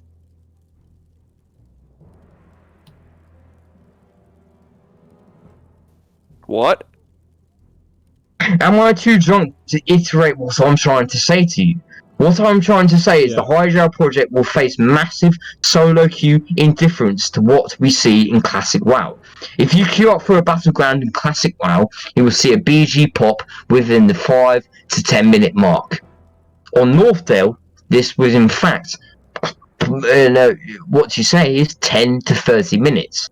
So how will we queue for BGs as the PvP community? What will we see an improvement of such? Maybe. So I'm happy to coordinate with you as such, where we could see a demographic where you could queue into a battleground where you have Horde and Alliance and then mix it into the queue. You've seen this in plenty of private servers, Warmain, WoW Circle. It's been incredibly successful, so I don't see why you should not incorporate this into your server. If somebody is willing to go through the effort of actually gathering the information that we would need to make such changes, but basically what I want to see is actual metrics first, and then I want a issue presented, Okay, interesting. So, because we've seen within Warmain, Warmain, a massive server, we've seen Endless, we've seen Smolder Forge, all these sort of, metrics of people queuing up for battlegrounds. Faction imbalance is rife within private servers. You cannot control the imbalance of petite people choosing between Horde and Alliance, especially within classic servers. So why should there not be a place of method in way in which people can queue up for a battleground regardless of their faction? A follow-up question to that is, at which point do you consider it an imbalance? For the example of such is where you can't control the balance of people between choosing Horde or Alliance. If you go to classic... What percentage do you consider a server unbalanced? Well, I mean, it's so obvious to you I don't even need to provide a percentage, because if you go into classic WoW, and I'm a Horde player, right? As far as many of you would know, if I'm a Horde player in classic WoW, it will cost me 10 minutes to queue up for a battleground and get a pop. Okay? So if I'm Alliance, it will cost me 2 minutes of my time to get a pop to a battleground. So do you see where the disparity is set? So there's plenty of people who enjoy playing this game in order to play battlegrounds, like as much myself. So you can see within the classic WoW retail version of the game made by Blizzard, you can see there is a disparity between Alliance and Horde. So you must... And if I look at the statistics for Northdale, we have a 57-43 balance. Okay, so why did it cost me, when I played Rogue on Northdale, on Horde side, why did it take me about an hour to queue into a Warsong Gulch? Look up that statistic right now for me. Why was Warsong Gulch never happening or never popping right when it needed to, comparison to Classic WoW? Because Battlegrounds pop all the time in Classic WoW. That's a question you must... Why are we still talking about Classic? Well, no, because Classic WoW is a direct, comparison to what you're trying to perpetrate. So how can you not question Classic WoW? Any perpetrators? I mean, what I'm saying is completely logical. I mean, how can you argue as such? I mean, I don't mean to be drat or, drunk or whatever, but what I'm trying to say to you is that you have good ideas in mind, but as you can see with Classic WoW, there is a direct disposition of people queuing between Alliance and Horde. If I queue for Horde and Classic WoW, it's going to be a 10 to 20 minute queue. Many people can confirm this. If I queue for Alliance, it's a 2 minute queue. Therefore, as it stands, I don't need to provide you any numerical data or percentage of such, or basis where you need to, comply with the fact that, cross-faction battlegrounds need to happen and then need to occur in order to provide the longevity of PvP community within the server. I mean... Am I not muted? Dude. I just took a fatty piss. I have a quick question. What expansion? I'm not even finished.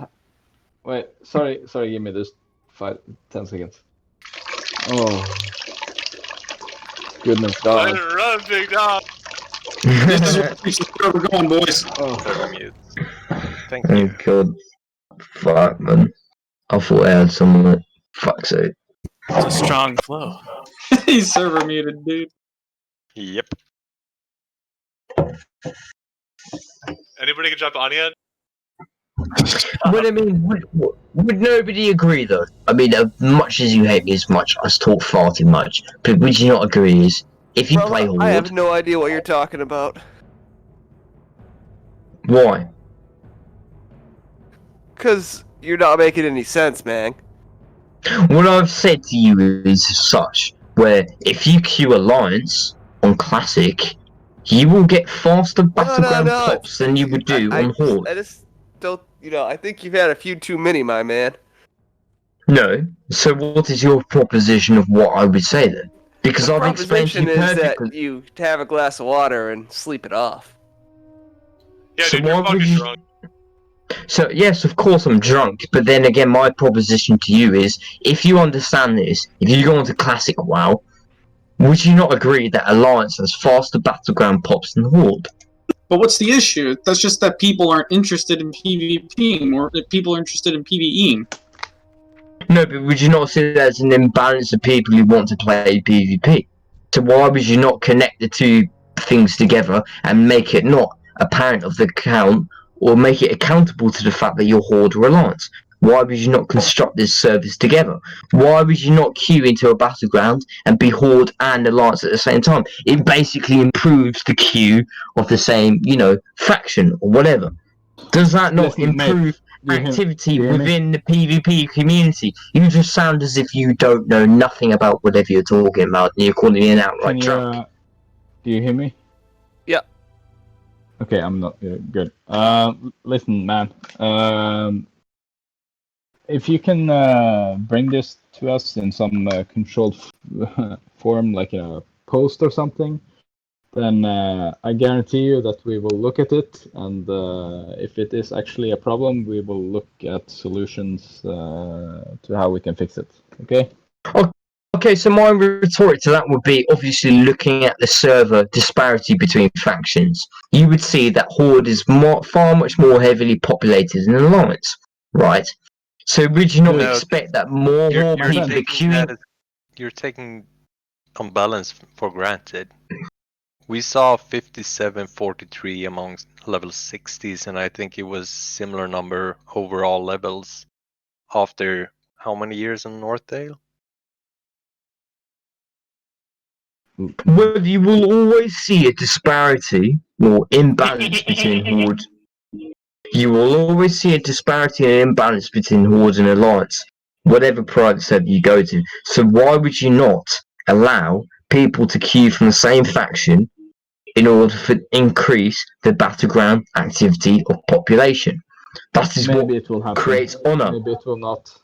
We will look into it. Why would it not happen? Too, why would it not? What is the early. argument for it not to happen? No. You called me a drunk, and you. It's not Blizz-like. Well, you labelled me a drunk, and I'm some sort of conspiracy theorist. But why would it not be a beneficial thing for your server? Sorry, mate. I didn't never label you as a drunk.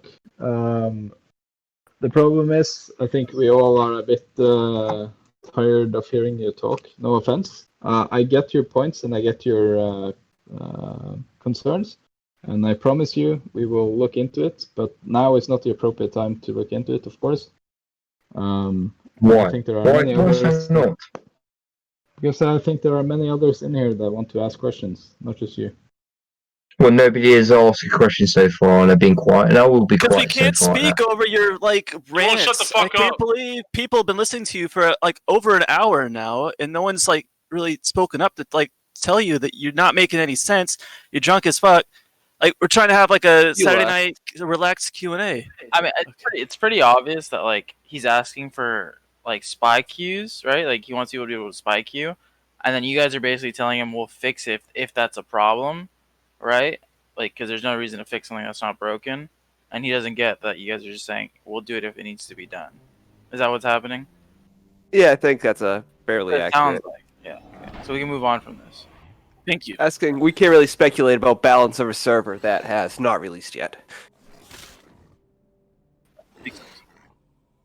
Bro, swear me mum, mate. Fucking, had a bit too much, yeah?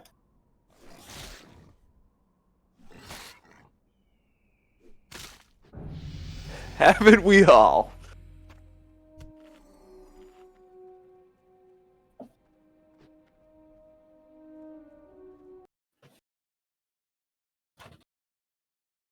I mean, you ask the questions and nobody says anything at all, so I think it's completely laughable that you even concede the point of such. So, carry on.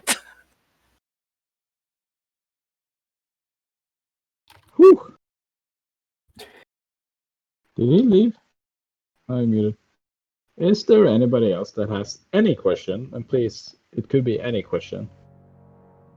Yeah, is this a classic server? I wasn't here for the beginning. It is. Okay. No, it's not a classic server. It's a I mean, vanilla server. vanilla. Okay. Classic in the sense of emulating patches up to 1.12. Yeah. I cannot see my character somehow. What's your in-game nickname? Scroll out. It's Oru. Like I use my hairstone, and since I use hairstone, I don't see my character.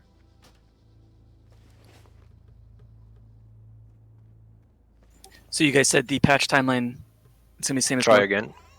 Sorry. It's lagging. I don't know what. Yeah, I kicked you, so you're gonna have to relog. Okay. What was the question about the timeline? I guess I just had a question. Is item progression going to be similar to Northdale as well? It's still being discussed, but what we're looking at is emulating it in the same way as Northdale or Lightbringer, essentially. Yeah. What I can say is that itemization is now locked down to the patch level that we are on.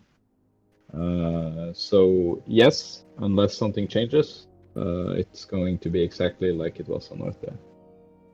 Okay. So, will the drop of like Hodge, for example, in Classic it moved from Angerforge to Emperor? Will that be on Hyjal, or will that be? It will be because it's on patch 1.2. That's what happens. Oh. Hand of Justice is supposed to drop from Angerforge in this patch. Oh, thank you. I don't know, a lot of things are going to be different from Classic because of the patch thingy. Like a lot of things.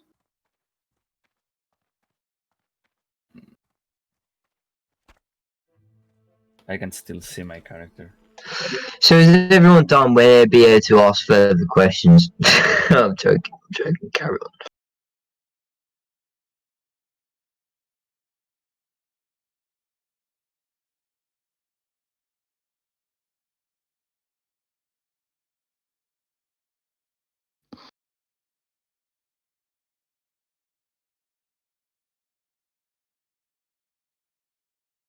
An interesting and a non-controversial question I may ask you, White Kidney. Will we see XP lock-in within twinking communities? You don't need maybe. XP locking. Why not? You don't get XP for turning in marks or anything like that. You do for like You exploring do. zones, though, if you want to do world PvP, like ganking people that are leveling within your same level bracket, like a 19 in Stone Town. I think it I'm would sure greatly. if a huge enough amount of players want it, then yeah, sure. It was never a problem, unlike Elysium, Lightshope, or Northdale, for any of the communities. Well, what we see is world PvP has come to a hand. You know, handing in marks does give you XP gain, and it limits people into what they can improve within their twink. Because obviously, twinking is a knowledge of where you know what the best gear is for your character. So you come to a point where you may know the best gear, but there's always something better. So, you know, there's so Twinking is a massive community of Northdale and Lightsoap, and I was within the Twinkie community in Northdale, Lightsoap or whatever. It was a massive thing. It was the biggest community we had.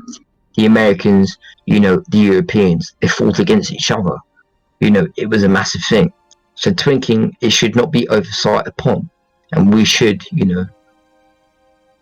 have ways in which twinks are, encouraged to have within the server.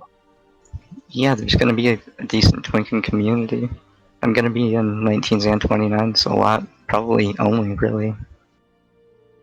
It was like never a problem for XP though. You only get XP for turning in marks the first time, and then you get half that XP the second time, and then no more after that, so you can just get rep over and over. I mean, that's true, but one sort of said World PvP, the exploring area. You accidentally you kill get a mob. scaled XP though.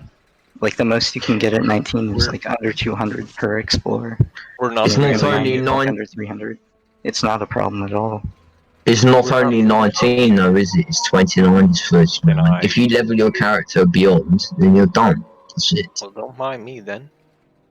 Sorry, carry on. Sorry, mother. We're not really big fans of providing features such as XP passes or similar, because part of being a twink is planning your XP. And that is true, but at the same time, that constricts you into a manner of sort where you have to sort of abide by the rules and you have to plan it out of such. And there's only a hardcore demographic of players which will adhere to the fact that you must limit your XP. And there's plenty of people within the twinking community who do not have the experience or knowledge in order to create the best twink they can possibly have. So I would feel it's more beneficial for you to be able to lock experience in order to create brackets between 10 to 19, 29, 20 to 29, 30 to 39, 40 to 49, 50 to 59 active. It gives you an avenue in order to promote battleground pops. Yeah, I hear you, but at the same time, it's not a feature that existed in vanilla, and it's not a feature that is heavily relied on in order to be a twink or play as a twink. So if you want to twink on a certain level, then plan your XP and your progression accordingly. But my argument for that would be it would encourage players in order to make twinks, and they would not have any detriment to the fact. It would encourage people to turn off their experience, if they would so wish, in order to create more activities between whatever bracket they were playing in as a twink more active. If anything, it would make brackets more active for battleground pops, because that is what you want. You want things more active. You do not want to impose these sort of vanilla we never had that in Classic WoW. Well, you never had dungeons being twice as hard as they were in Classic WoW. So how can that even be an argument you could even stronghold yourself upon?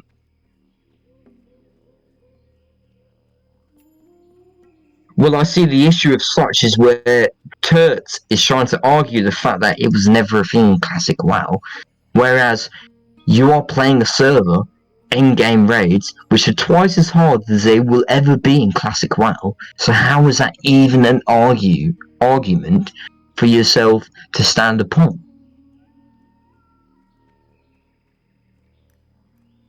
No, I don't. Why? No, I was talking about twinks in particular.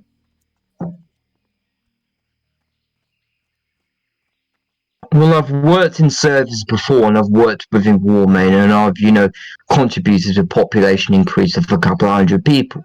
So I know what I'm talking about, because I've worked within twinks before. You think you do, but you don't. Of course, and that's the absolute detriment of it, and that is what is the problem with Classic WoW, is because you think you do, but you don't. It has to be purely Classic WoW. It can't be any different. But yet again, you were playing these private servers which were actually tinkered and tailored in order for you to play. Toolbag? The fuck? No, because you were tinkered and you were tailored in order to play the same game over and over again in order to get you addicted. That is what private servers do. Can you just go to bed, man? Shut up, please. I can't listen to you anymore, please. So what would you add to my sort of sentiment? Go to bed. Go away. Make a forum post on the WoW servers and see if people like your ideas, and then we can discuss it next time. Well, it must be the fact that because I actually have a degree in game design, so I understand what I'm trying to talk about. And maybe it might be my patronising sort of English voice, and I'm quite a bit drunk, but why should you even sort of disparage the fact that I'm trying to contribute to this server, and nobody can have a formidable argument about what I'm trying to say? Everything you're listing as a problem isn't a problem. Well, it is, of such. I mean, you can see... You're complaining about, like, Horde queue times, as if that hasn't been a thing for 15 years. Horde always has longer queue times. Like, of course. What you're asking is something like an NPC that they have on retail where you can queue for Battlegrounds as the opposite faction. Like, that's what you want. Mercenary mode is what he's asking for. Yes. Yeah, that's what I'm asking for... Yes, so I'm asking for a fact that where you queue for a battleground, but it doesn't matter whether you're Horde or Alliance. You just said it yourself. You conceded the fact that, it's been a massive problem for the past 15 years. So why would you not solve that problem and just have people queue as what they were, relative to whatever faction they were? How is that not a solution to the problem, and how would that not improve the server's activity? Please. This is not a problem yet. Well, it is a problem. Well, why would you not see it as a problem? If you play Horde, you're going to have longer queue times, and you're going to play with better people, usually. That's typically how it goes. So, why would you not have it as such, where, if you're Horde, and you know the fact that you're going to have longer queue times, but in fact, this server has provided you... faster queues. No, but exactly, but that is the disparity between two factions, Horde and Alliance. That is the problem. So why, in fact, would you choose your faction, particularly upon the fact that you will get faster queues, upon the fact that you will get, you will get into a battleground quicker? Because that is the problem. You know that's exactly what you want to do, just PvP Warsong Ultarathi Basin, then you should know right now that you should pick the most favorable queue time when rolling on the server. So why should that even be a problem at hand? Why should that be? Because it's an MMORPG, and you should be thinking about things outside of just the game. Think about the community as a whole, and address your gameplay considering what the trends are. What he's saying is the majority of this community is not interested in custom gameplay. They're not here for that. Exactly. So why would you not cut the narrative of the fact that you have to choose a faction based upon what you enjoy? Surely you would just have it so, it's neutral. Do you not agree? But if you're like a super hardcore raider and you really want to push for those super fast clear times, wouldn't you want to be with a shaman or a paladin depending on what's better in the content? You would pick Alliance or Horde for that. Why is it no different for PvP and getting into the queues? Well, because of the matter of fact that it's PvP, it does not offer any sort of considerable, advantage or disadvantage. It is basically a sense of where it does not offer any considerable advantage or not. You should just be able to queue for a battleground, and it does not matter whatever faction you are. It does not harm the game in any particular sort of fashion. Do you not agree? I can disagree with the fact that reputation is something to be considered, and a lot of people that are queuing for something like Altric Valley would want to be on their faction so they can get towards the rewards for getting exalted. Maybe once they've gotten exalted, they would like the idea, but for the casual player who just wants to queue up and earn their rewards, playing on the other faction and not earning that reputation because of different quest givers that would be an issue. Well, my retort to you would be, oh, my mum's telling me to shut up. Sorry. Carry on. Sorry. Oof. So I'm sorry. I'm too drunk. I'm going to have to get off in any moment for such. But I'm sorry. But for me to answer your question would be, why should not any normal person be able to queue up into Alternate Valley, acquire the same reputation rewards of such, where they're gaining the same amount as which it would ever be? So the question that matter hands is, why would you not increase the activity within Battlegrounds? Because you're asking a lot from a community of people that are volunteering to get this done for, your very small subset of players. that are complaining about the 10-minute queues. Yes, of course. And what do you think it is? Honor is a massive thing which is grinded within vanilla. The honor system is massive within the vanilla community. Why would you try and prevent that from happening even more? Why would you prevent the activity between grinding honor? Why would you not make players be able to, invest and grind on it as quick as possible? Why is that a bad thing? It just creates too many situations where people who find ways to abuse it, like being said in the general. We can just get away from any chance of abuse by just not including it at all and just keeping things as Blizz intended it and how it was in the original version of the game. No, because Battlegrounds are the absolute epitome of, classic WoW. You want to farm honor, right? So why not increase activity within honor and honor grinding in order to make the server more active? I mean, I don't understand what argument you're trying to make at all, because of the fact that, reputation or such thing, that's completely nullified. Because this is not trying to be, this is trying to create the vanilla experience, and that was just a part of vanilla.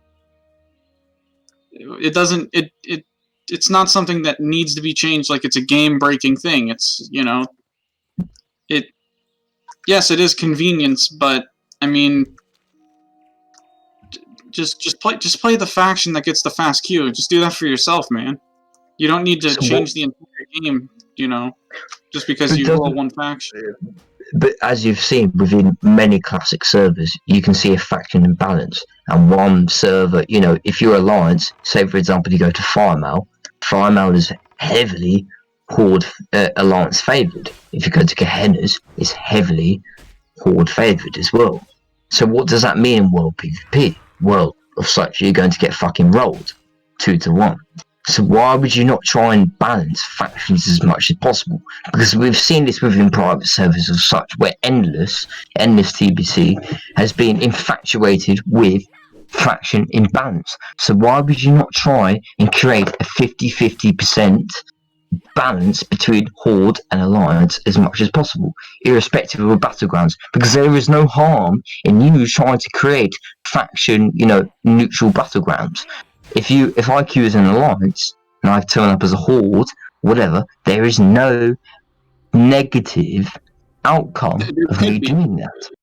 There's no PvPer. No PvPer would ever go Alliance again, because PvP racials obviously favor Horde. They'd all go Horde, so that would just push the imbalance further the other way. That would actually hurt balance. What you're saying would not work at all. It would have the opposite effect. Or what about sabotaging, like somebody who's in a Horde guild, just deliberately going to work with the Alliance and, still working with the Horde and, griefing the experience so their guildies or their buddies can get, like, a free, quick win. Well, that already happens anyway of such. I mean, why is that not to say that that happens within Alliance or Horde without, what I've perpetrated instead? I mean, whatever you're trying to argue is nullified with whatever you've said.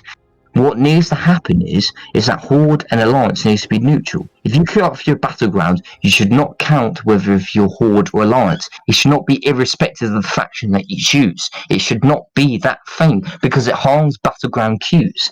You're basically destroying the Battleground community. No, are you trying to balance classic WoW after after it's been made? No, it's yes, obvious of course I am. It's unbalanced. It's been imbalanced for the entire game. That's just Horde has better PvP ratios. It's kind of just what it comes down to. Exactly. So why would you not try to incorporate this into the Hyjal project? Because you know as well as I do that it is a problem and it needs to be addressed. Because of the fact that That's why you want to play vanilla, though. Well, I know how we should fix it. I know the solution. We're going to buff the Alliance. Shit. I think you're full of shit, mate. But what I'm just trying to say is... You think I'm full of shit? Holy smokes. Okay, so what is your conjecture of a balancing the two factions? Can you just go away, please? Please, fuck, man, no more. No, I'm sorry for that sort of aggressive sort of stance to what you were saying. So what would you sort of incline to me? What would you? I'm sorry for that. What would you sort of incline to say to balance? your mom's told you to go to bed, so now Yes. it is bedtime for you. But Yes, I of do course she invite did. you to come back so we can discuss this some other time. I don't know which day works best for you. I think you have tried to procure a discussion, and I don't think it has worked out the way you intended. But I look forward to chatting with you sober. Of course. And I think it would be a great idea for you to go to sleep. Of course. How about that? And, in the irrespective matter of you telling me to go to sleep, what would you be your directive argument towards me of saying such things? What would you be your utter response to what I've said? What would you say?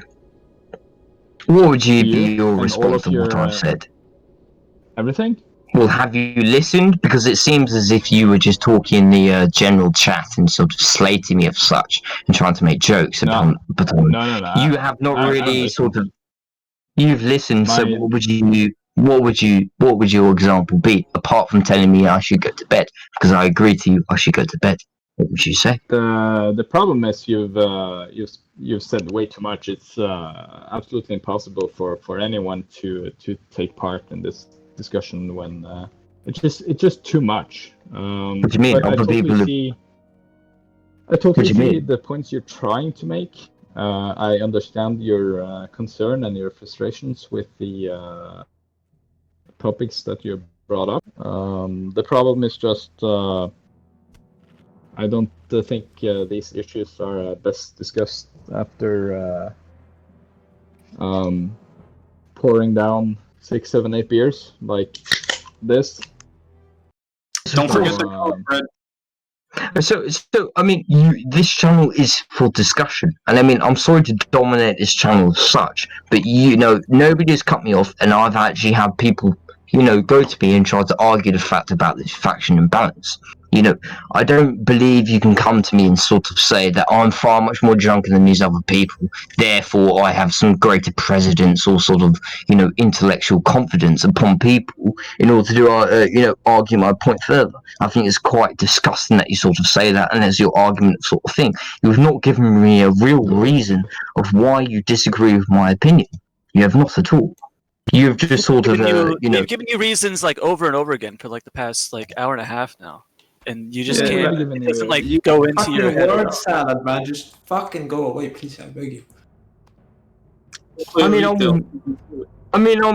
mute for the foreseeable future, and I'll listen to the conversation. I'm sorry for my sort of input. Thank you for muting yourself. We can all. I'm just sorry. get over it. I'm sorry for that, and it was. No, you're not sorry. You keep saying you're sorry, but you keep talking, even though we request you to stop talking. So if you're really sorry, you'd like feel bad about what you're doing and just stop talking. No. Let's not feel be rude to him. I totally understand his frustrations and the points he's trying to make.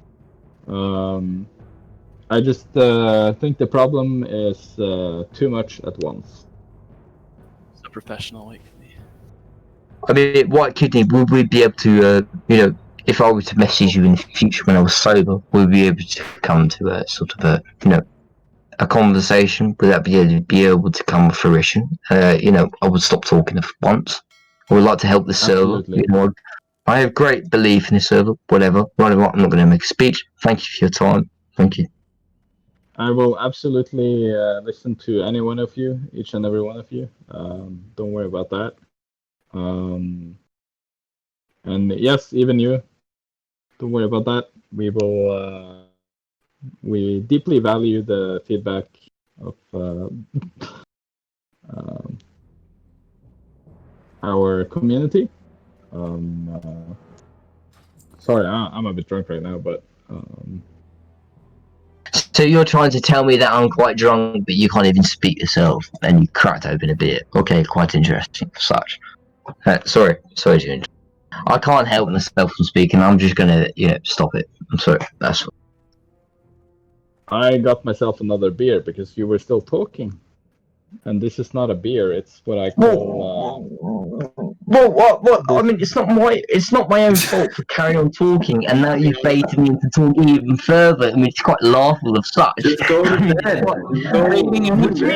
You can't tell me to go to bed. Only my mother can only do that to me. My mother has greater precedence. Well, how about this? Tell your mother I said hi and goodbye. My mother is a great intellectual woman, and she will not. You know, I'm a champion of libertarian. Försvinn, smutsiga britt. No more. Your mom asked you to go to bed, so I'm gonna do her a favor and mute you for the rest of the evening. Sleep well, don't forget your glass of water. You definitely need it so you don't get hungover. Drink water. Looks like shit. This was a productive evening. Yeah, I'm Ooh.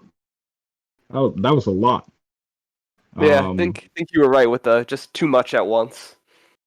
Yeah, I mean he tried to make some really valid points, and I totally see his concerns, but it just too much, like too much. The thing is, you guys answered all of his points. He just didn't like the answers, so he kept saying, "I think you would change the answer." He blew things out of proportion and was thinking from his point of view how things would affect him, not the community.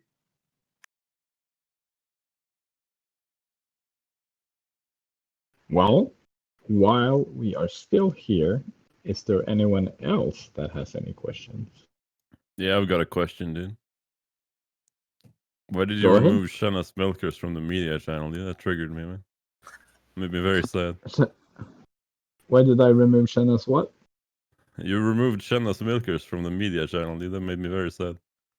The Yeah, milkers? White Kidney She- didn't. She It was has one of our very small milkers, if I might add. Can't believe you've done that. Sorry, Tickle. I'm sorry. It's just not very. I don't think very suitable. anyone has actual pictures of Shanna's milkers. Ho ho ho. I mean, she's a hoe, but not There's that bad. like in a Sharpie Radagos name written on him. No, I don't think that's real. You can DM me. I'm gonna know if it's real or not. No, I think that picture was too big to be hers.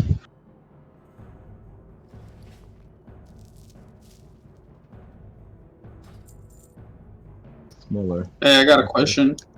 Is Radagos related to this project in any way? No. Raid Ghost? No. Absolutely not. Good.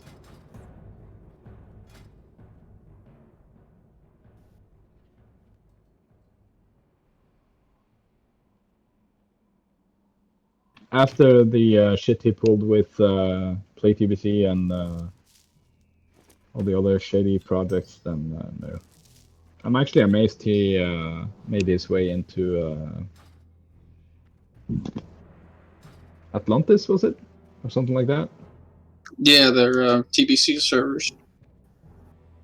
Yeah, I'm really surprised they accepted him into the team.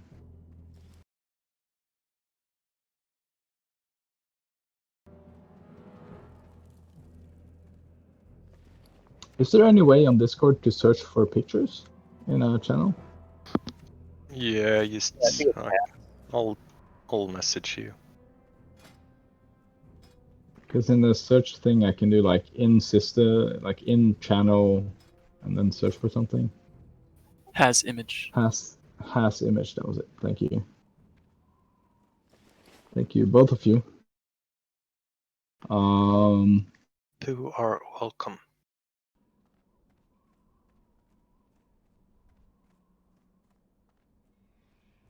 Have you guys even seen Kroggy? Like, I think Kroggy's biggest fear is his actual face being shown. Show us. Please don't.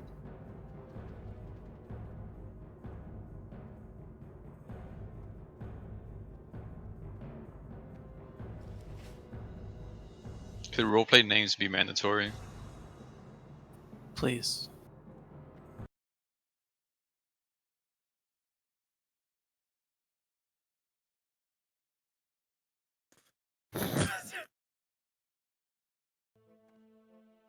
Well,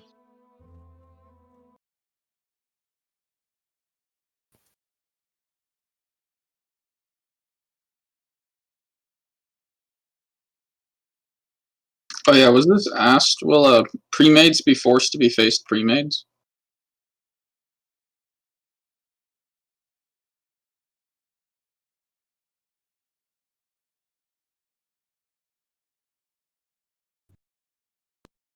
Who is this little man?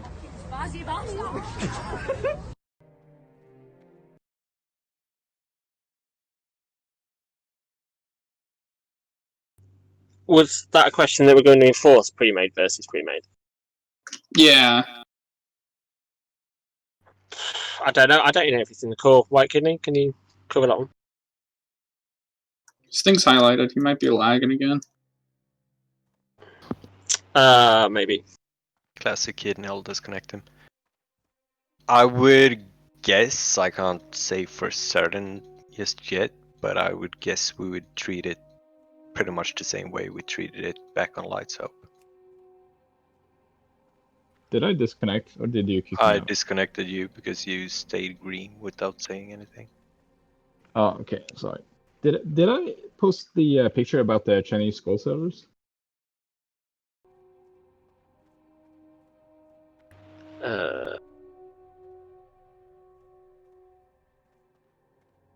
Probably not. I think I posted it somewhere, but not in the public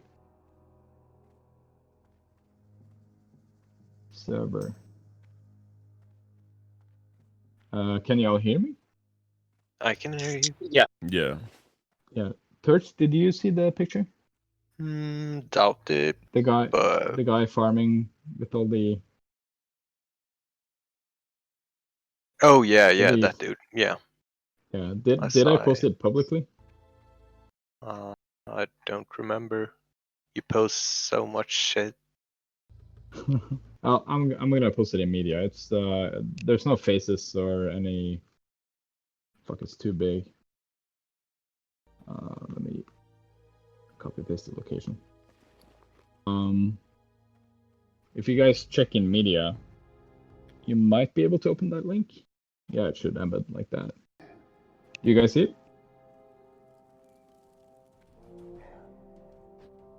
Yeah, who is this guy? So one of the owners or admins behind, I think the website was called Nost 100.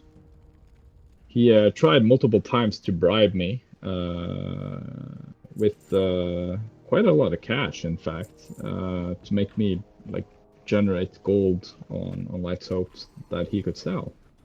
And then when the bribes, of course, didn't work as intended, he started using more other strange and weird tactics on me. And this picture he sent to me, and he said specifically that apparently the guy sitting there is handicapped. And this guy, this individual, like his full-time job is farming gold on Northdale. And he told me he was handicapped and he was making so little money and everything could be so much better for him if we just gave him some gold. I got some more pictures, I got videos as well, but they're not nearly as good as this image here. But you can clearly see that they're running something like 1, 2, 5, at least like 7 clients on one computer. And Where this do is I what get my own Downy? Say again? Where do I get my own Downy? This seems very useful. Dude, this guy, like, seriously, these guys were doing this day in and day out. And the thing is, like, we would ban them as soon as they reached like level 20 or 30, so their accounts were basically worthless at that point. But these guys, they went pretty far when it came to trying to, like, first they tried to bribe me. That didn't work. They tried to manipulate me with feelings, I guess, because apparently this guy had a horrible life, but if you look at his left-hand side, he was obviously enjoying a few beers. There's a roll of toilet paper on the right there. I don't want to know what he was doing with that. And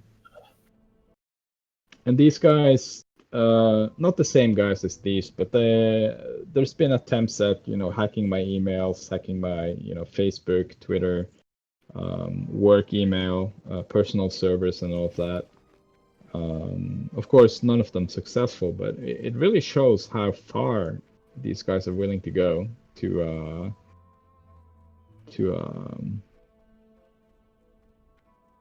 obtain what they want. And it kind of shows the threat image that we're facing running a project like this, especially with Light Soap. Obviously, it was a lot bigger. We had a lot more players and all of that, but in the image, you might see an innocent guy trying to make some money, and sure, that might be the case for 40-50% of them, but the rest, and this is why RMT is so dangerous and why we crack down so hard on it on Light Soap, is because that I would say approximately around 50% of the gold that was being sold on Light Soap actually originated from hacked accounts.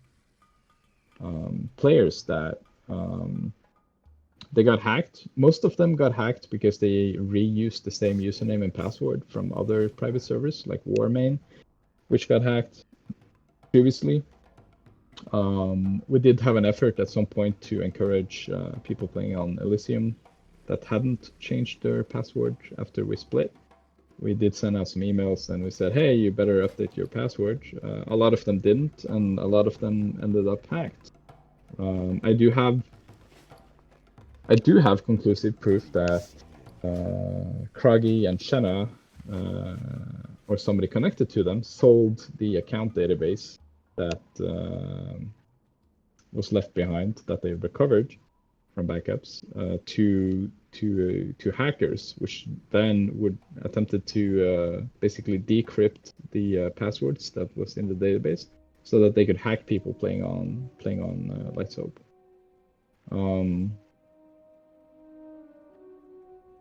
It's sort of a short behind the scenes, kind of a glimpse of what actually goes on behind the scenes of running such a project. We're not just dealing with player issues and server stability issues and all of that. Like I said earlier in the general chat, is that we have like this huge support infrastructure behind the project, which is basically what makes the project so good and makes it what it is. And that's what made Light Soap such a huge success, is that we had these tools, we had this website and the website and server integration that we had, and it wasn't perfect, not at all, but I think it was miles ahead of what any other private server had at that point. And I truly believe that the people that we had and the tools and infrastructure we had in place really made Light Soap what it was, because we did in fact make the server core open source. So in theory, anybody else could just compile the source and fire up another completely identical server to what we had. But I think the big success of Light Soap was the staffing and the tooling that we had in place to make everything so smooth and good for our players.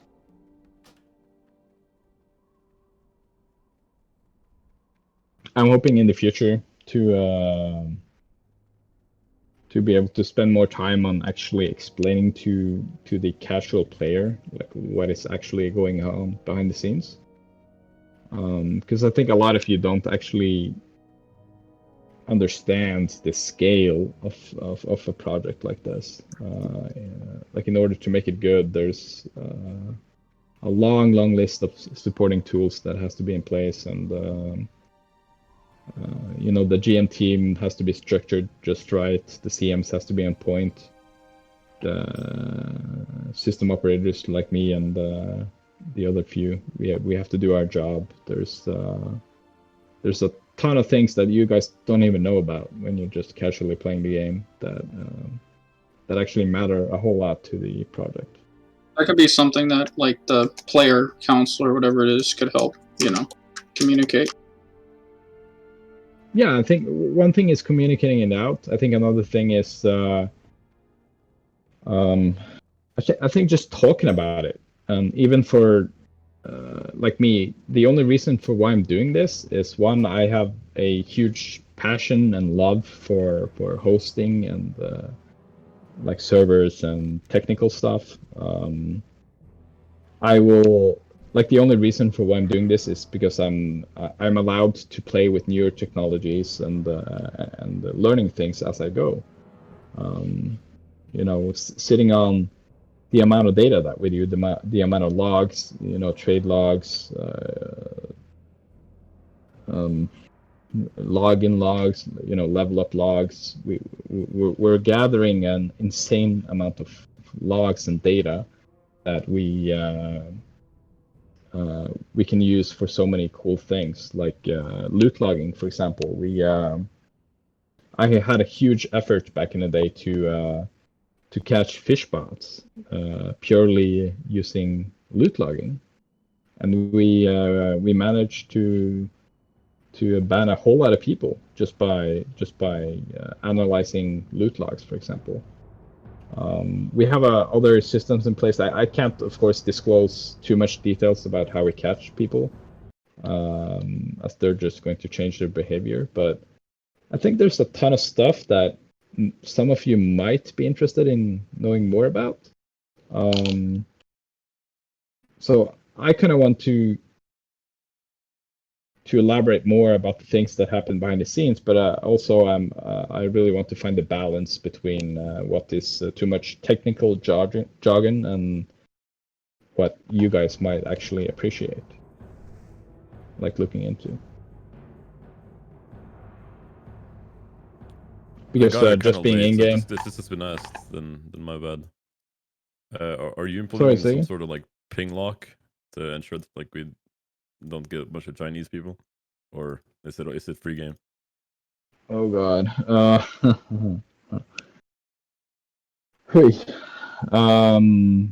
I'm going to give you my honest opinion first, or actually I'm going to give you the official word on that first. As of now, there is no ping lock, but my personal opinion, and it is important to say that this opinion does not reflect the opinion of the project. I had a lot of time after we shut down to actually look through and analyze what a lot of the Chinese were actually doing. I think probably 5 to 10% of the Chinese players were actually genuine non-asshole, like, rule-following people. The rest, it seemed to me like they would do absolutely anything within their power to cheat. So personally, I am strongly against allowing China getting on the server. That's a Chinese culture thing. Yeah, it's they actually assume everyone else cheats, so they just automatically cheat. Yeah, And then when you tell them don't cheat, they say, "Well, why aren't you cheating? Everyone else is doing it." Yeah, it's actually a cultural thing in China. In China, it's actually culturally accepted to cheat. Yeah, it's just because they assume everyone else already is. Yeah, so it's a huge cultural issue as well. Like everybody cheats in China. It's absolutely disgusting. You see the same thing in other popular games like PUBG, Call of Duty, you know, CS:GO. Every game that is somewhat cheap or went free to play that didn't have region locks, it just gets shit on by Chinese cheaters. So personally, totally against it. But hopefully, I don't think we will get there because Classic is out in China as well. There's similar. Profitable. Yeah, that's true. There's similar trends in Russian-based players. It's nowhere as bad as China. Which one thing that surprised me actually, which goes way back. You know, when I first came along on Elysium, I had experience from running private servers prior to that. But when I started digging into the gold selling scene and how it worked, I was actually very surprised to see that like 50% of the RMT stuff is actually coming from Russia. It's not just China. It's like legit. Russia and Ukraine is like huge on it.